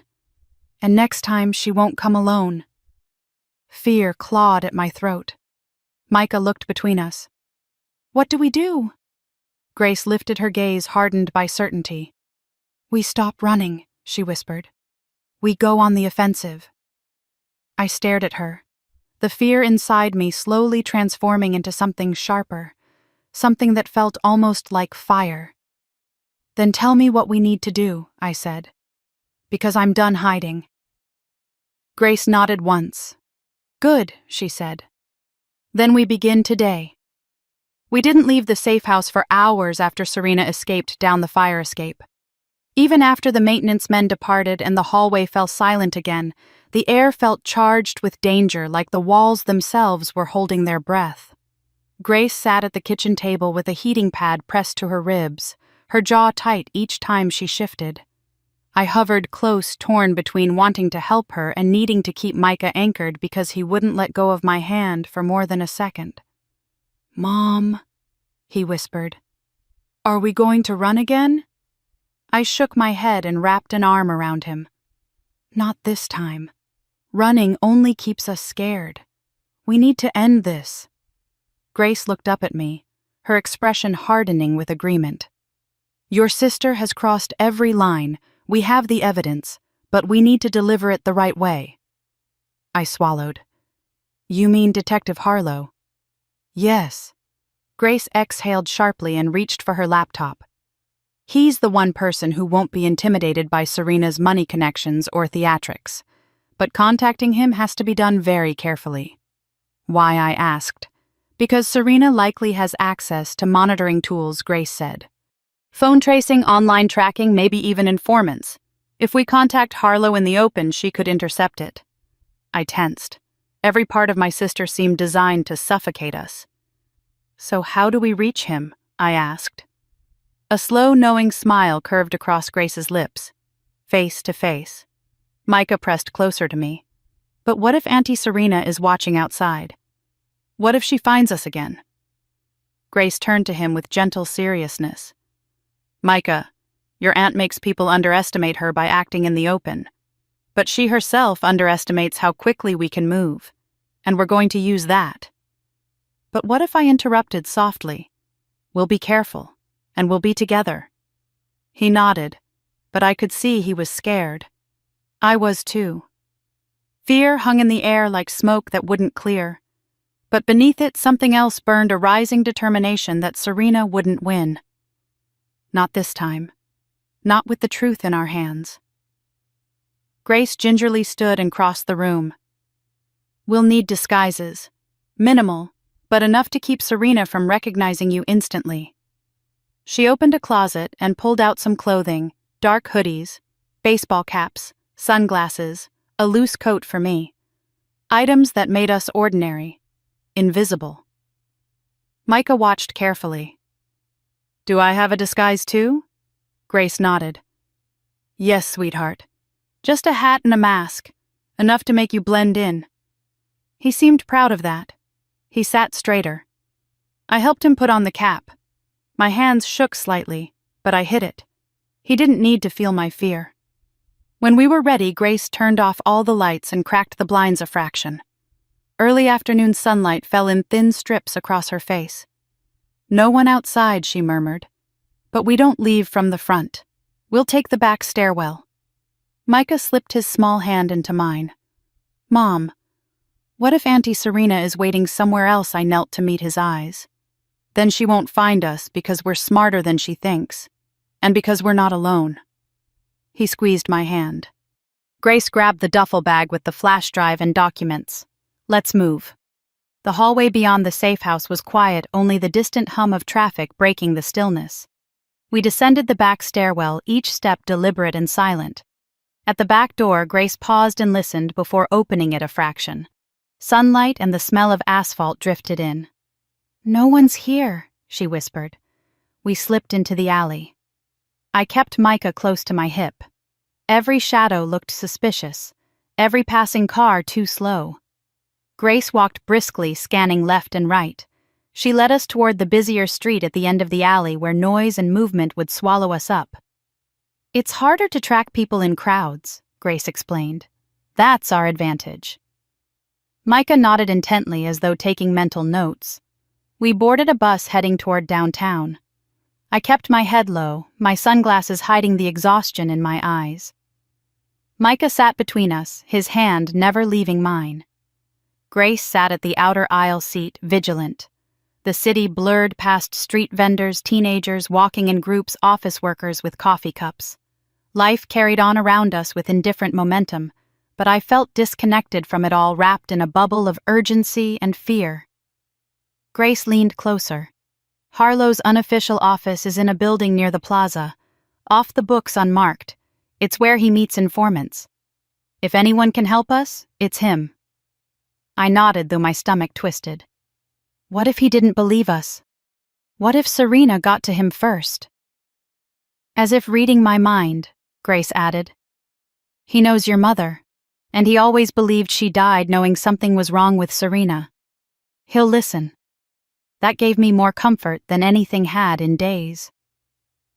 20 minutes later, we got off near the plaza, a busy area with food trucks, art vendors, and families walking through the square. I felt eyes on me, real or imagined, but Grace guided us confidently through the crowd until we reached an inconspicuous office building with tinted windows. No signs, she said. That's how you know it's the right place.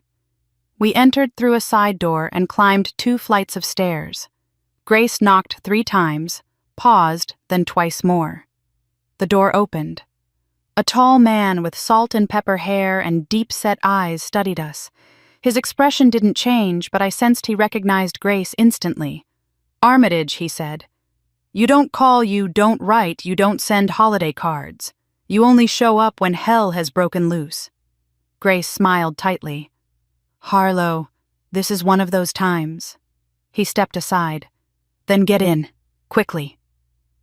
Inside the office was Spartan metal filing cabinets, mismatched chairs, a single desk. A coffee maker hissed quietly in the corner. Harlow shut the door behind us and locked it with 3 different mechanisms before turning again. His gaze landed on me. You must be Leora. I nodded. And you're Micah, I assume. Micah stepped half behind me, shy and cautious. It's okay, I whispered. He's here to help. Micah nodded but didn't move from my side. Harlow gestured for us to sit. Grace only brings me situations where the danger is already in motion. So start from the beginning, and don't leave anything out. I wasn't sure I could relive it all, but I forced myself to speak. Everything poured out: the airport, Micah's warning, the fire, the men breaking in, the forged documents, the flash drive, Serena at the safe house, everything. My throat ached halfway through, but I continued because this was the only chance we had. When I finished, silence filled the room. Harlow steepled his fingers thoughtfully. Then he said, Your sister is dangerous. I let out a breath I didn't realize I was holding. But more importantly, he continued, She's sloppy in the way arrogant people become sloppy. She leaves too much behind. Too much traceable. Grace placed the flash drive and documents on his desk.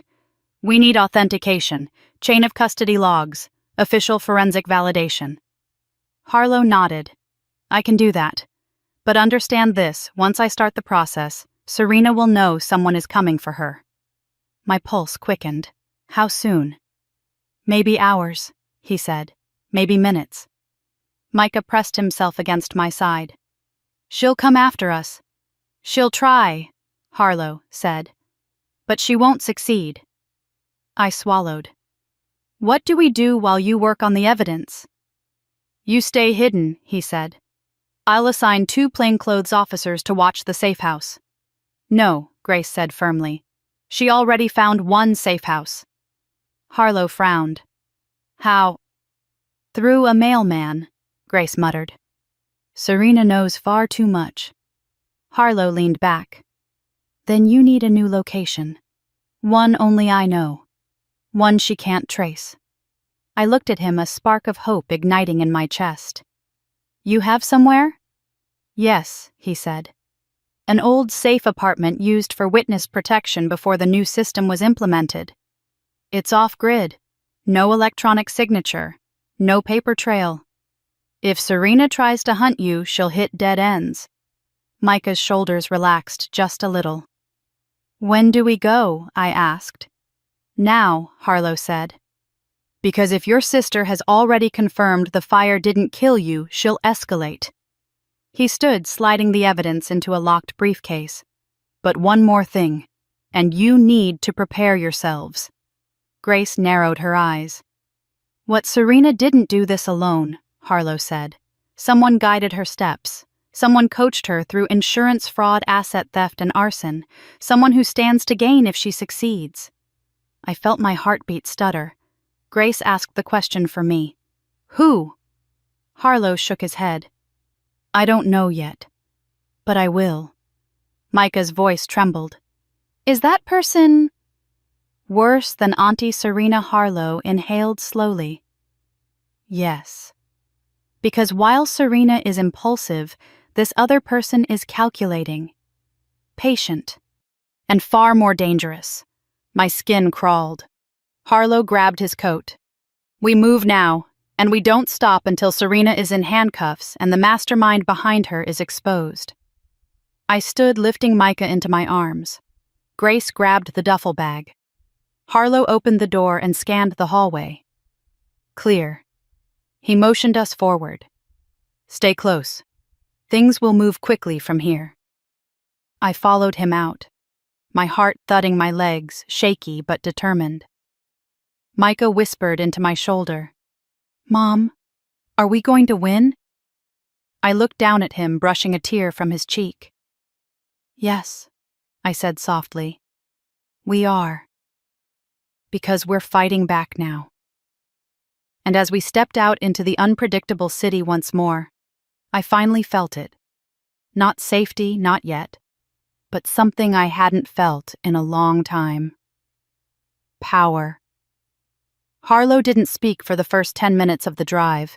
His eyes stayed on the road, scanning every car we passed, every vehicle that lingered too long in a lane, every shadow that seemed out of place. The silence wasn't comforting. It was sharp electric, a sign that danger wasn't behind us anymore. It was beside us, around us, coming for us with every mile we put between ourselves and the safe house Serena had already breached. Micah was on my lap in the back seat, his small body curled against me, but I could feel the tension in his muscles. He wasn't sleeping. He was listening. Watching the world with the same quiet vigilance that had saved our lives more than once. Grace sat beside me, clutching her duffel bag so tightly her knuckles were white. Her ribs must have been throbbing, but she didn't complain. She didn't even wince. She was a wall of steel, unbreakable, even after being thrown into danger that should have crushed someone half her age. Is the safe apartment far? I asked finally, my voice small in the quiet car. Harlow didn't look back. Yes, and that's intentional. How hidden is it? Grace asked. Hidden enough that not even the department can find it unless I give coordinates, he said. It's off-grid, no utilities tied to any name, no electronic footprint, completely analog. I let out a shaky breath. Serena excelled in environments she could manipulate digital trails, forged paperwork, controlled narratives. A place with no paper trail meant she couldn't touch us. Does anyone else know where it is? Grace asked. 2 people, Harlow said. Both retired, both living in Florida. They won't be coming back anytime soon. That's reassuring, she muttered. Micah tugged my sleeve. Mom, does Auntie Serena know where we are now? No, baby, I whispered. She doesn't. But even as I said it, a prickling sensation crawled up my spine. I didn't know if the fear was leftover adrenaline or instinct. But something felt off, like we were being watched by the night outside. I forced myself to breathe. Deep, steady. One breath after another. Harlow eventually turned onto a narrower road, then another, until we left the lights of the city behind. The landscape shifted into vast stretches of dirt-old warehouses and forgotten industrial yards. The sky grew darker as we moved farther from Los Angeles, stars appearing in the expanse above. We're getting close, Harlow said at last. Grace straightened. What's the plan once we're there? I'll secure the evidence, he said, then initiate the formal chain of custody. Once that's done, the department must act no matter who Serena knows or what leverage she thinks she has. And Serena? I asked, my stomach twisting. Harlow glanced at me in the mirror. We're going to flush her out. My pulse raced. Flush her out. She won't stop hunting you until she feels cornered, he said. So we're going to let her think she's winning. And then trap her. It sounded dangerous. It sounded insane. And yet it sounded like the only way. Micah's grip tightened on my shirt. "I don't want her to catch us," he whispered. "She won't." I promised him. "Not again." He nodded, resting his forehead against my shoulder. We drove another 5 minutes down a road so narrow it felt forgotten by the world. Harlow slowed the car and turned sharply behind a row of abandoned shipping containers. The headlights illuminated a small warehouse nestled between towering stacks of rusted metal boxes. The structure looked dead, windows boarded up, paint-peeling roof sagging. "This is it," I whispered. "Yes," Harlow replied. "Don't judge by appearances." He parked the car in the shadows and stepped out first, surveying the area. Grace and I followed, keeping Micah between us. The night air was cool and heavy, carrying the faint scent of salt. The ocean must have been close. Harlow approached the warehouse door and tapped a specific sequence on the metal 3 knocks. Pause 1 knock. Then he slid a crowbar under a rusted vent panel and pulled it aside, revealing a keypad hidden inside. He entered a code. The lock clicked. The heavy metal door swung open. Inside the warehouse was dark, but not empty. A second structure, almost like a small cabin, sat inside the larger shell, insulated, reinforced, and impossible to see from the outside. Harlow turned on a lantern. Dim golden light filled the room, revealing a space much homier than the exterior suggested. A couch, a kitchenette, a small bunk bed, supplies neatly arranged. Micah's eyes widened. "It's like a secret fort." Harlow smiled faintly. "Something like that." Grace ushered him inside. I followed, and as soon as we crossed the threshold, Harlow shut the metal door and latched it with 3 heavy deadbolts. The silence inside felt different, deeper, safer. Grace exhaled. "This is impressive." "It's necessary," Harlow said. He set the locked briefcase on the table. "You'll be safe here, but we can't stay long. I need to take the evidence in person. Authentication starts tonight." I swallowed. "That means Serena will know soon." "Yes," Harlow said simply. "What if she finds you?" I blurted. He gave me a look, steady, unwavering. "I've handled worse than your sister. And if she tries anything, I'll have the entire IA division on her before she lifts a finger." His confidence steadied me more than I expected. Micah climbed onto the couch cautiously. "Will we be alone here?" Grace sat beside him. "Just for a little while. But we'll be safe." Micah nodded, curling his legs under him. Harlow opened the briefcase and spread the documents and flash drive across the table.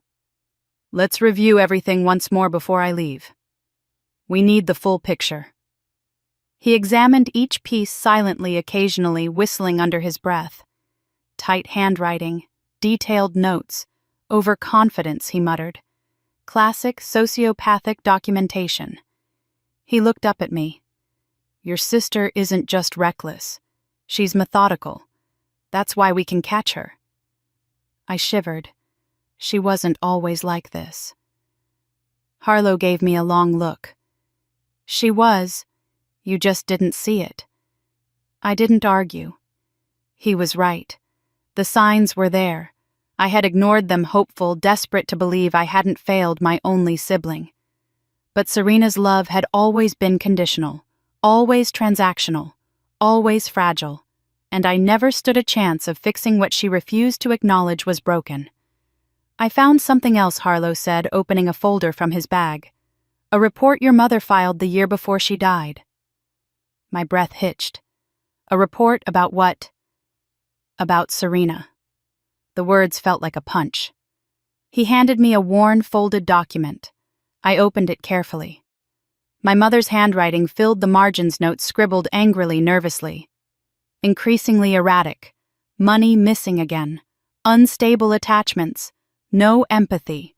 Lyora will be vulnerable. My throat burned as I read her final line. "If anything happens to me, check Serena first." I pressed the paper to my chest, unable to speak.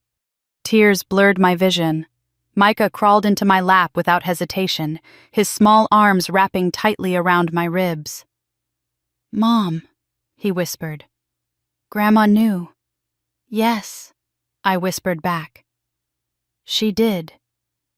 Grace placed a hand on my shoulder. Your mother tried to protect you, and now we'll finish what she started.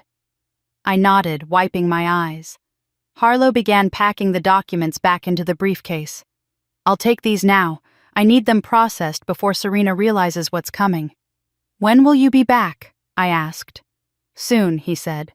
But I'll need you alert. The moment Serena panics, she'll lash out. Panics? Micah stuttered. Yes, Harlow said, kneeling beside him. Because when people like your aunt feel cornered, they make mistakes, and those mistakes will bring her down. Micah stared at him for a moment before whispering, I hope she makes a big one. Harlow smiled. I suspect she will. He stood and slung the briefcase over his shoulder. Lock the door behind me. Don't open it until you hear my knock. 3 taps, pause, 2 taps. Grace nodded sharply. Harlow pulled the door open, stepped into the night, and closed it behind him. The locks clicked. We were alone. The silence after he left felt strangely louder. Micah snuggled into my lap. Mom, what if Auntie Serena follows him? My heart thudded painfully. Then he'll handle it. He knows what he's doing.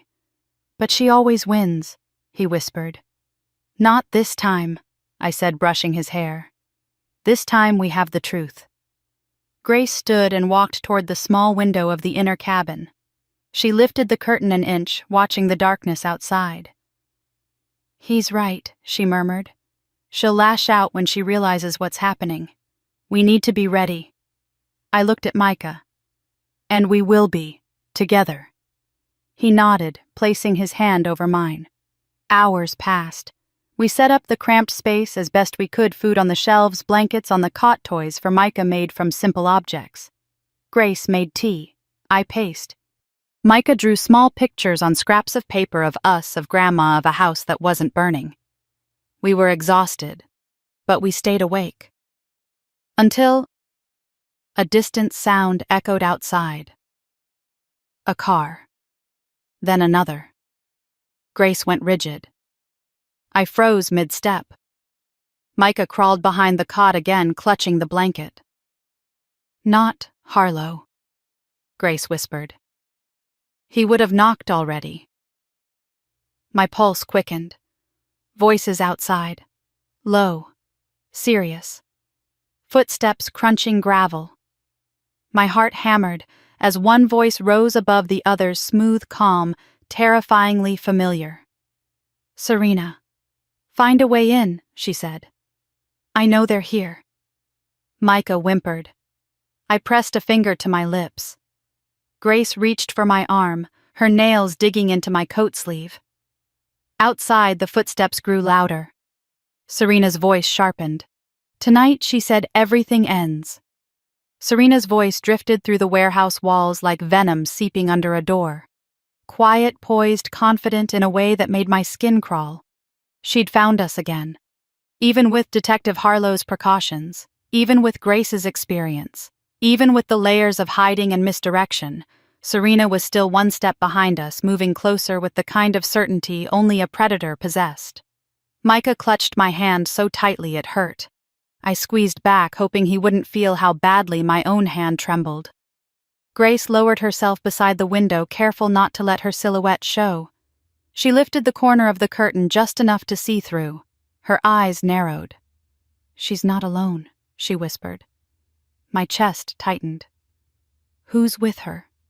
2 men. Maybe the same from the house. Maybe new ones. Hard to tell in this light. But they're armed. Micah let out a soft cry. I pulled him close. My arms forming a shell around him. It's okay, I whispered into his hair.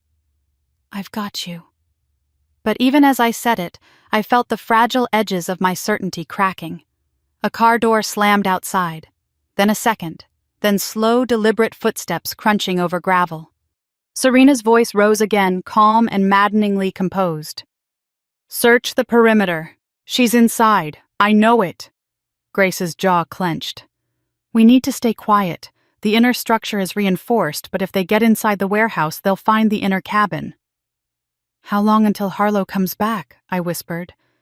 He should have arrived at the department by now, she murmured. If he didn't get intercepted... My breath hitched. I didn't finish the thought. I couldn't allow myself to imagine Serena getting to Harlow first. He was our only chance at justice, the only one who could validate the evidence. If Serena stopped him, a loud bang sounded on the metal wall, making all three of us jump. Micah buried his face in my chest. Grace put a hand on his back. Another bang. Closer this time. Then a voice, one of the men, deep and irritated. "Boss, there's no sign of movement." Serena answered, voice dripping with certainty. "She's here. Leora never learns to leave well enough alone. She always hides. She always clings to people like Grace to think for her. She's predictable." Grace's nostrils flared, but she held her anger in check. I felt Micah tense. "Mom, she hates you." I pressed a kiss to his head. "Yes, baby. But she doesn't get to hurt us anymore." Serena's footsteps drew closer. "I know you're in there," she called out, her voice echoing inside the warehouse. "You can hide behind walls, behind lawyers, behind pathetic little saviors, but I always find you." She paused. "And I always win." A chill ran up my spine. Grace whispered, "She's testing the door." I crept to the inner cabin door, making sure the deadbolts were locked. Then I looked around the tiny space, bare walls, no furniture heavy enough to reinforce the door, nowhere truly safe to hide. If they get inside, I started. "They won't," Grace said urgently. "The outer warehouse walls are reinforced steel. They'd need equipment to get through." As if on cue, one of the men outside shouted, "Boss, we found tools in the truck." Grace shut her eyes briefly. Damn. Metal clanged as equipment was unloaded. Micah began shaking violently. "Mom, we're trapped." "No," I said, lifting his face to mine. "We're together. That means we're not trapped. We're choosing to stay hidden until we can get out safely." He swallowed hard. "I don't want Auntie to take me." The word stabbed me straight through the heart. "She won't," I whispered fiercely. "She will never touch you again." A sudden pounding on the warehouse door made all three of us jump. "Open it," one of the men demanded. Serena's voice followed smoother. "If you don't, we'll make it difficult for you." Grace pulled me aside. "Listen carefully. If they break through, and that's an if, you take Micah and run for the crawl space beneath the cabin floor." "What crawl space?" She pointed to a square patch of floor hidden beneath a thin rug. "It leads to a maintenance tunnel. Only one way out. They won't know it's there." "Why didn't you tell me before I asked?" shakily. "Because I didn't think we'd need it," she said. "Now we might." Bang, bang, bang. Metal groaned as the men attempted to pry the outer warehouse door open. Then a voice called from outside. "Police, step away from the door." My heart leapt. Harlow. Grace shook her head sharply. "No. Too soon. It can't be him." Another voice shouted, "Drop your weapons!" Then gunfire exploded. Micah screamed. I covered him, diving behind the cot. Grace grabbed a lamp, unplugged it, then crawled toward the other side of the cabin to check the window. Shots echoed again, louder this time. The warehouse seemed to shake from the force. Micah covered his ears, sobbing. "Mom, make it stop." I held him tighter, shielding him with my whole body. Grace scrambled back toward us, her face pale. "It's not the police," she whispered. "It's another group." My stomach lurched. "Another group who?" "One of Serena's other hired teams," Grace said. "She must have lost faith in the first two. She brought more." Gunfire roared again, ricocheting off metal beams. Shouts filled the air. The men Serena initially brought yelled in panic as the new attackers stormed the warehouse yard. Chaos erupted. Serena screamed orders. "Hold your ground. Find the cabin. Find them." Grace's breath shook. "This is getting out of control." "What do we do?" I gasped. "We wait," Grace whispered. "Gunfire means chaos. Chaos means distraction. If they take each other out, we may have a window. The shouting grew louder, closer. Every thud of footsteps made my teeth clench. Micah pulled at my shirt. "Mom, I'm scared." "I know, baby," I whispered. "I'm scared too. But we're going to make it out. I promise." A loud crash echoed through the warehouse metal buckling as someone rammed equipment against the outer door. "They're coming inside," Grace said, her voice tight. Then, a sudden silence fell. Not peace, not safety, an eerie, unnatural quiet. Serena's voice sliced through the hush. "Leora, sweetheart, I know you can hear me," Micah whimpered. Serena continued. "It doesn't have to be like this. I didn't want to involve strangers. I didn't want to frighten Micah. I only wanted control of what should have been mine." Should have been mine. The words made something cold coil in my stomach. "You always had everything handed to you," Serena said, her voice echoing through the warehouse. "Mom's praise, the inheritance, people's sympathy, Micah's love. And what did I get? Responsibility. Pressure. Expectations." She laughed softly. "I won't be the forgotten sister anymore." Bang. The outer warehouse door groaned, bending inward. Grace gripped my arm. "Get ready." "For what?" I whispered. "For the crawl space." The metal door buckled again. Micah squeezed my hand. "Mom, I don't want to die." I cupped his face with both hands. "You won't." "I swear it." Serena's tone changed, darkening, hardening into something cold and certain. "If you don't come out, I'll burn this place too." Grace's breath faltered. She wouldn't. Oh, yes, she would. I whispered, my chest tightening. Because Serena wasn't burning houses anymore. She was burning bridges, burning boundaries, burning humanity. "We need to go," Grace said urgently. She dropped to her knees, pulling the rug aside. The small metal hatch revealed itself dusty and narrow. Another blow crashed against the outer door. Grace wrenched the hatch open. "Leora, take Micah. Go. I'll be right behind you." "No way," I said instantly. "We're not leaving without you." "Don't argue," she hissed. "The door won't hold." But before we could move, something stopped us cold. Serena's voice. But this time, it wasn't directed at me. It was directed at her men. "I changed my mind," she said calmly. "Smoke them out." My heart dropped. Micah screamed as the first tendrils of smoke began seeping under the warehouse door. Grace shoved me toward the hatch. "Go!"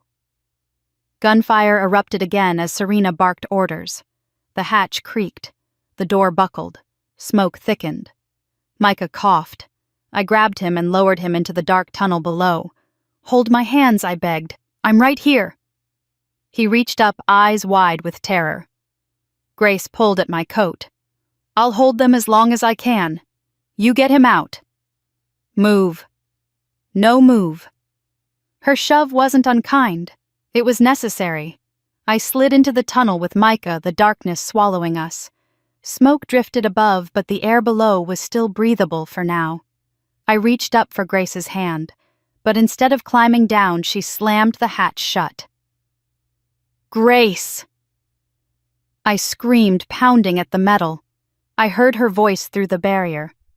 "Protect him, Leora. Run. Don't look back." Then a crash, Serena's triumphant voice, a scream, and the world above us exploded into chaos. I held Micah as he sobbed into my chest, his tiny body shaking with terror. "Is Grace okay?" he cried. I pressed my forehead to his. "I don't know," I whispered, voice breaking. But I knew one thing: Serena had crossed the line between dangerous and monstrous. And now she had to be stopped no matter what it took. "Come on," I whispered, grabbing Micah's hand. "We have to move." The tunnel stretched into darkness, and we ran. The air in the tunnel was colder than I expected, almost metallic against my skin as I crawled forward with Micah pressed close to me. The low ceiling forced us to move slowly, hunched over our palms, scraping against rough concrete. Behind us, the muffled chaos above grew louder, shouts metal clanging Serena's furious commands echoing like a nightmare bleeding into reality. "Mom." Micah whispered, his voice trembling. "Is Auntie coming down here?" "No," I said, though I wasn't sure. "She won't fit through the hatch. We just have to keep moving." He nodded, but his breathing stayed shallow too fast. I squeezed his shoulder. "Slow breaths, sweetheart. In, out. Good. We're okay." We weren't okay. Grace was still up there alone, injured, facing Serena and a team of dangerous men. But I couldn't think about that. Not now. Not while Micah needed me focused. A soft rumble passed overhead, dust drifting down onto our hair. Micah flinched. "What was that?" "Probably the warehouse collapsing," I whispered. "Just keep going." The tunnel stretched far deeper than I expected, a narrow artery of darkness branching beneath the industrial yard. Water dripped from somewhere ahead, echoing like tiny footsteps. It made the space feel alive, pulsing, breathing. I tried not to imagine Serena's face if she discovered the hatch we'd escaped through. After several minutes of crawling, the tunnel widened enough that we could stand barely. I straightened slowly, my spine cracking in protest. "Mom." Micah pointed to the darkness ahead. "Where does this go?" "I don't know," I admitted. "But Harlow picked this place for a reason. There has to be an exit." I took his hand. "Stay close." As we moved, my mind kept circling back to Grace. The image of her pushing me into the tunnel, slamming the hatch shut, and turning to face Serena alone carved a jagged ache through my chest. "She'll be okay, right?" Micah asked quietly, as if reading my thoughts. I swallowed hard. Grace is strong. She's smart. She's survived things before. She'll find a way. I hoped those words were true. I needed them to be true. A faint light flickered ahead, weak, barely noticeable. Micah saw it too. "Mom, look." My heart jumped. Yes, that could be the exit. We hurried toward it, the glow brightening until it revealed a small grate overhead. Dirt lined the edges and rust coated the bars, but fresh air seeped through like a lifeline. Micah pressed his face up to the grate. "I see trees." "Good," I whispered, relief flooding through me. "We're close." I inspected the edges. The grate was old, weak from age. I pushed once, nothing. Twice, still nothing. On the third push, metal groaned. On the fourth, it snapped free with a sharp clatter. I lifted Micah up first, guiding him to the surface. He crawled into the open air, turning to help me out next. As my head cleared the tunnel and I breathed in the crisp night breeze, a wave of dizzying freedom washed over me. We were outside, really outside, hidden behind a dense row of shrubs on the far edge of the industrial yard. But the relief didn't last. Gunfire erupted again, loud, sharp, terrifying. Micah jumped. I grabbed him, pulling him close. "Stay low." We pressed ourselves into the bushes. From our position, we could see the warehouse from a distance, its structure flickering orange in the dark as smoke curled toward the sky. The gunfire seemed to come from inside the yard, mixed with shouts and Serena's furious voice. "Find the tunnel!" she yelled. "I want them alive," Micah whimpered. I stroked his hair. "She doesn't know we're out. She won't find us. But we had to move now." I crouched and pulled Micah along the line of bushes, heading toward the shadows beyond the yard. My legs shook from exhaustion, but adrenaline kept us going. Just as we reached the chain-link fence separating the yard from a vacant lot, headlights flashed across the distance. I froze. Micah hid behind me. A car approached slowly, its engine humming low. It wasn't Serena's SUV. It wasn't any vehicle we'd seen before. My heart pounded wildly as the car rolled closer, stopping only a few feet away. The driver's door opened. Then a familiar voice cut through the night. Leora Micah. Tears sprang to my eyes. Harlow? He hurried toward us, his face pale beneath the streetlights. Thank God. I was afraid I was too late. I grabbed his arm. Grace. She stayed behind. Serena. She found us. There were more men, more gunfire. Everything exploded. Slow down, he said gently, gripping my shoulders. I need you to breathe. I forced air into my lungs, though it burned like fire. Harlow Micah whispered, clutching his leg. Auntie Serena was going to burn us again. His voice cracked on the word again. Harlow lifted him into his arms. Not while I'm here. Another burst of gunfire echoed across the yard. Harlow stiffened. We have to go, he said. The SWAT unit is on the way. The evidence was authenticated. We have a green light for full intervention, but if Serena gets away now, she'll go underground. We can't let that happen. I stared back toward the warehouse, terror twisting my stomach. Grace is still in there. I know, he said. We'll get her out. I promise. Harlow put Micah in the back seat of the car and opened the passenger door for me. Get in. Lock the doors. Do not get out unless I tell you. My pulse hammered. What about Serena? He pulled a tactical vest from the trunk. I'm going to find her. Harlow. If I don't stop her tonight, she won't stop hunting you, so stay here. I grabbed his arm before he turned away. Be careful. He gave a half smile. Always am. But I could see fear in his eyes, too. He sprinted toward the warehouse just as distant sirens began approaching. The moment he disappeared behind the stacks of metal containers, the night seemed to swallow him whole. Micah climbed over the seats and wrapped his arms around my waist. Mom, I'm scared for Harlow. I held him close. Me too. But he knows what he's doing. Minutes crawled by in slow agony. Then the yard erupted with flashing lights as SWAT vehicles and police vans poured into the scene. Officers swarmed the perimeter. The rhythmic pounding of boots on gravel filled the air. A loudspeaker boomed, "This is the police, drop your weapons and come out with your hands up." Gunfire answered. Micah jumped. I hugged him tight. 20 agonizing minutes passed. Shouts, thuds, commands, chaos. I couldn't breathe. I couldn't blink. Every sound sent my heart into freefall. Then one final scream tore through the night. Serena's. Then silence. A heavy, eerie silence. A moment later, Harlow emerged from the smoke-filled yard carrying someone in his arms. My heart seized. Grace Micah cried. It was her. Her face, bruised hair matted with sweat, her left arm limp. But her eyes were open. Harlow hurried to the car, gently setting her in the back beside Micah. She's alive. She fought like hell. Grace groaned, trying to sit up. Where is she? Harlow exhaled. Serena is in custody. I pressed a hand to my mouth. The world seemed to tilt. She's alive, I whispered. For now, Harlow said. She was shot in the leg during the confrontation. She'll survive long enough to stand trial. Grace managed a weak smile. Good. She doesn't deserve an easy way out. Micah hugged her carefully. Grace, you didn't let her take us.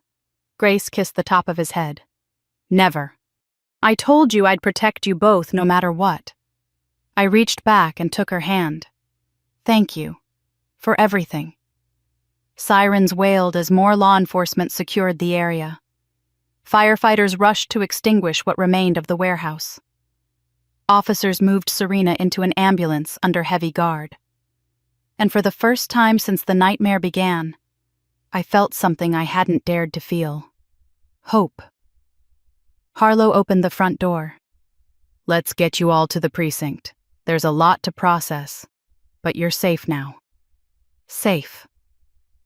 The word hit me so hard I almost cried. I looked at Micah, who leaned against Grace, exhaustion finally overtaking fear. Then at Harlow, steady, unwavering the anchor that had pulled us out of Serena's storm. then toward the distant flashing lights where my sister, my enemy, was finally irrevocably powerless. I exhaled shakily. "Let's go home," I whispered. Even though we didn't have a home anymore, the idea of safety of rebuilding felt closer than ever. Harlow nodded. "Yes, let's start there." And for the first time in months, I believed we actually could. The morning sunlight streamed through the kitchen window of our new Glendale apartment, turning the steam from my coffee into a soft golden haze. It was the kind of calm I used to think only belonged to other people. People with quiet families, predictable days, and a life that didn't collapse without warning. Now somehow, it belonged to us too. Micah padded into the kitchen barefoot, rubbing his eyes, his curls messy from sleep. "Morning, Mom," he murmured, climbing into the chair across from me. "Good morning, baby," I said, passing him the little bowl of strawberries he loved. "You sleep okay?" He nodded, taking one berry and biting into it. "I dreamed about Grandma again," he said. "But it wasn't the bad kind this time.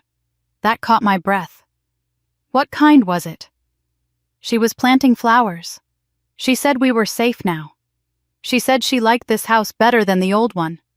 A small tremble worked through my chest, equal parts ache and relief. "I think she would have liked it too."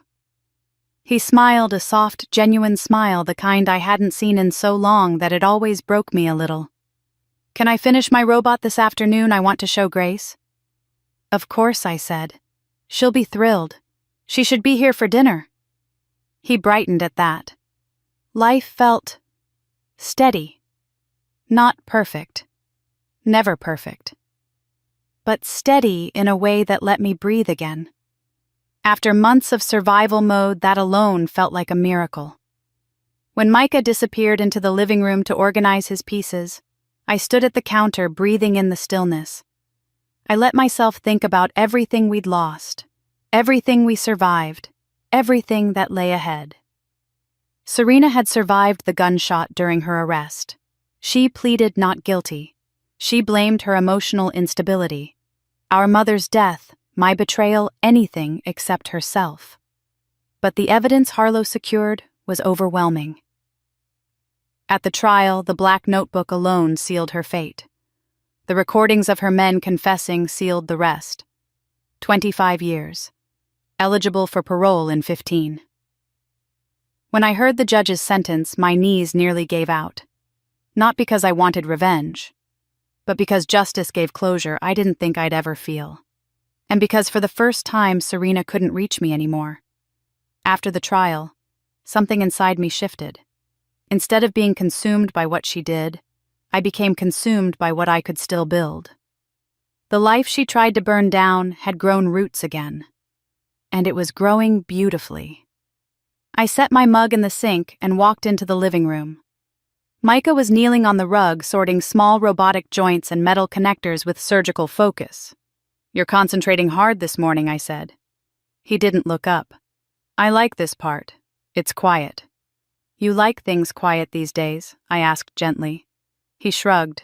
"Sometimes, but not always. Just, quiet feels safe." I knelt beside him. "Quiet can be good. But you're safe, even when things aren't quiet." "Okay." He nodded, but I knew it would take time. Healing wasn't linear. It wasn't neat. It wasn't fast.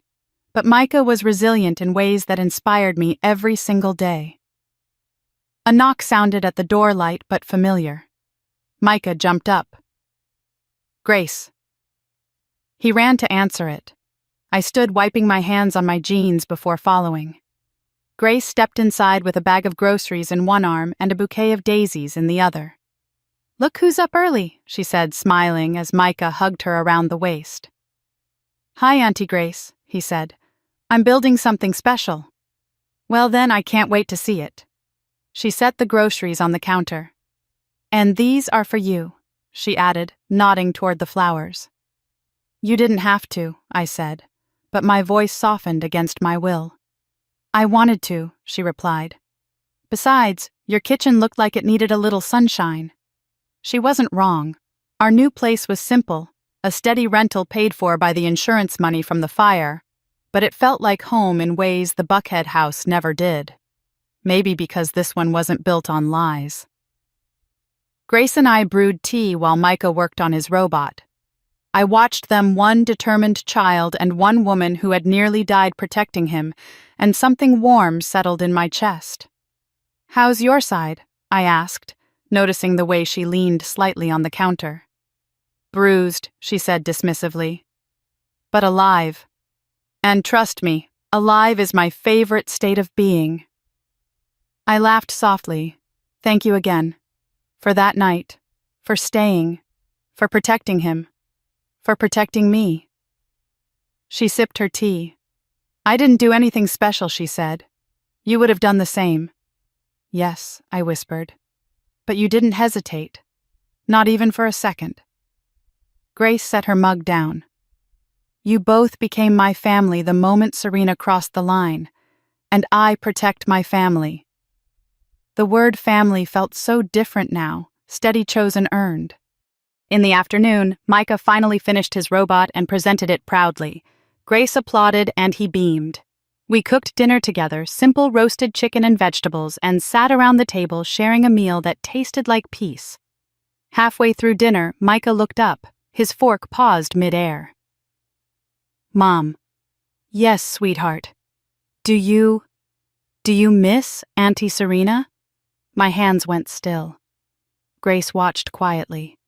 I swallowed. "I miss who I hoped she could be, but I don't miss who she became." Micah considered that. "Sometimes I miss the good parts, the parts that were nice to me. But then I remember she wanted to take me away from you." Tears pricked my eyes. "You're allowed to miss the parts that felt real to you," I said. "But you're also allowed to be angry, to feel hurt, to feel nothing at all. Your feelings don't have to match mine." He relaxed at that. "I think I feel both."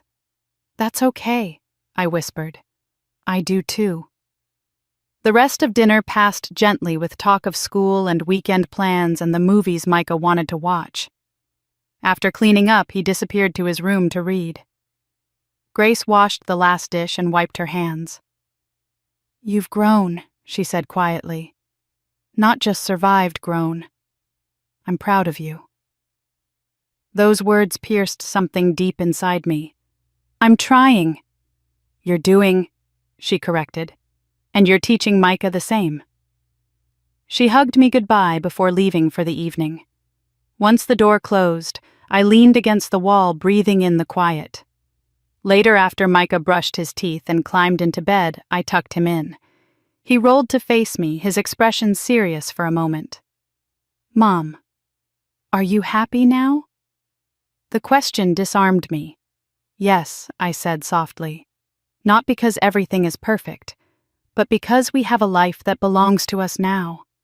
Not someone else's control, not fear, just us." He nodded thoughtfully, curling deeper into his blanket. "Good. I wanted to make sure." I smoothed his curls back from his forehead. "Good night, my hero." He smiled sleepily. "Good night, Mom." I turned off his lamp, leaving only the hallway light glowing faintly. In the living room, I sat on the couch with a cup of chamomile tea, letting the day settle around me like a soft blanket. The city hummed outside the window, a constant reminder that life kept moving forward, onward, upward. I thought about the woman I used to be, fearful, accommodating, forever adjusting myself to fit someone else's definition of family. Then I thought about the woman I was now, steady, rebuilding, choosing peace. Trauma didn't disappear. It didn't evaporate with time. But it loosened its grip. It gave space for healing. And in that space, I found purpose. I joined a local support group for women dealing with family betrayal and manipulation. I shared my story. I listened to theirs. I learned that survival wasn't the end of the journey, healing was. And healing was something you did together. My phone buzzed. A message from the support group chat lit up the screen. "Thank you for listening tonight." For the first time, I felt like I wasn't alone. I pressed a hand to my heart, warmth blooming in my chest. "You never were," I typed. and you never will be. Outside, the sky deepened to a gentle navy blue. I cracked the window open, letting the cool breeze sweep through the apartment. The smell of nighttime flowers floated in fresh and soft. Micah hummed from his room, a small content sound, and I smiled. He hummed again. A child who once trembled at shadows, now humming himself to sleep. That was the kind of miracle no one could take from us. Not Serena, not fear, not the fire that tried to consume us. I looked around our little home, simple furniture, warm lights, a table where we shared laughter walls that held our new memories. We weren't just surviving anymore, we were living, and we were free. If my story touched something inside you tonight, I'd love to know where you're listening from. Share your thoughts or your own experience in the comments. Your voice might be exactly what another woman needs to hear. And if you want more stories like this, don't forget to like this video and subscribe. I have so many more journeys to share with you. Until next time, thank you for being here with me.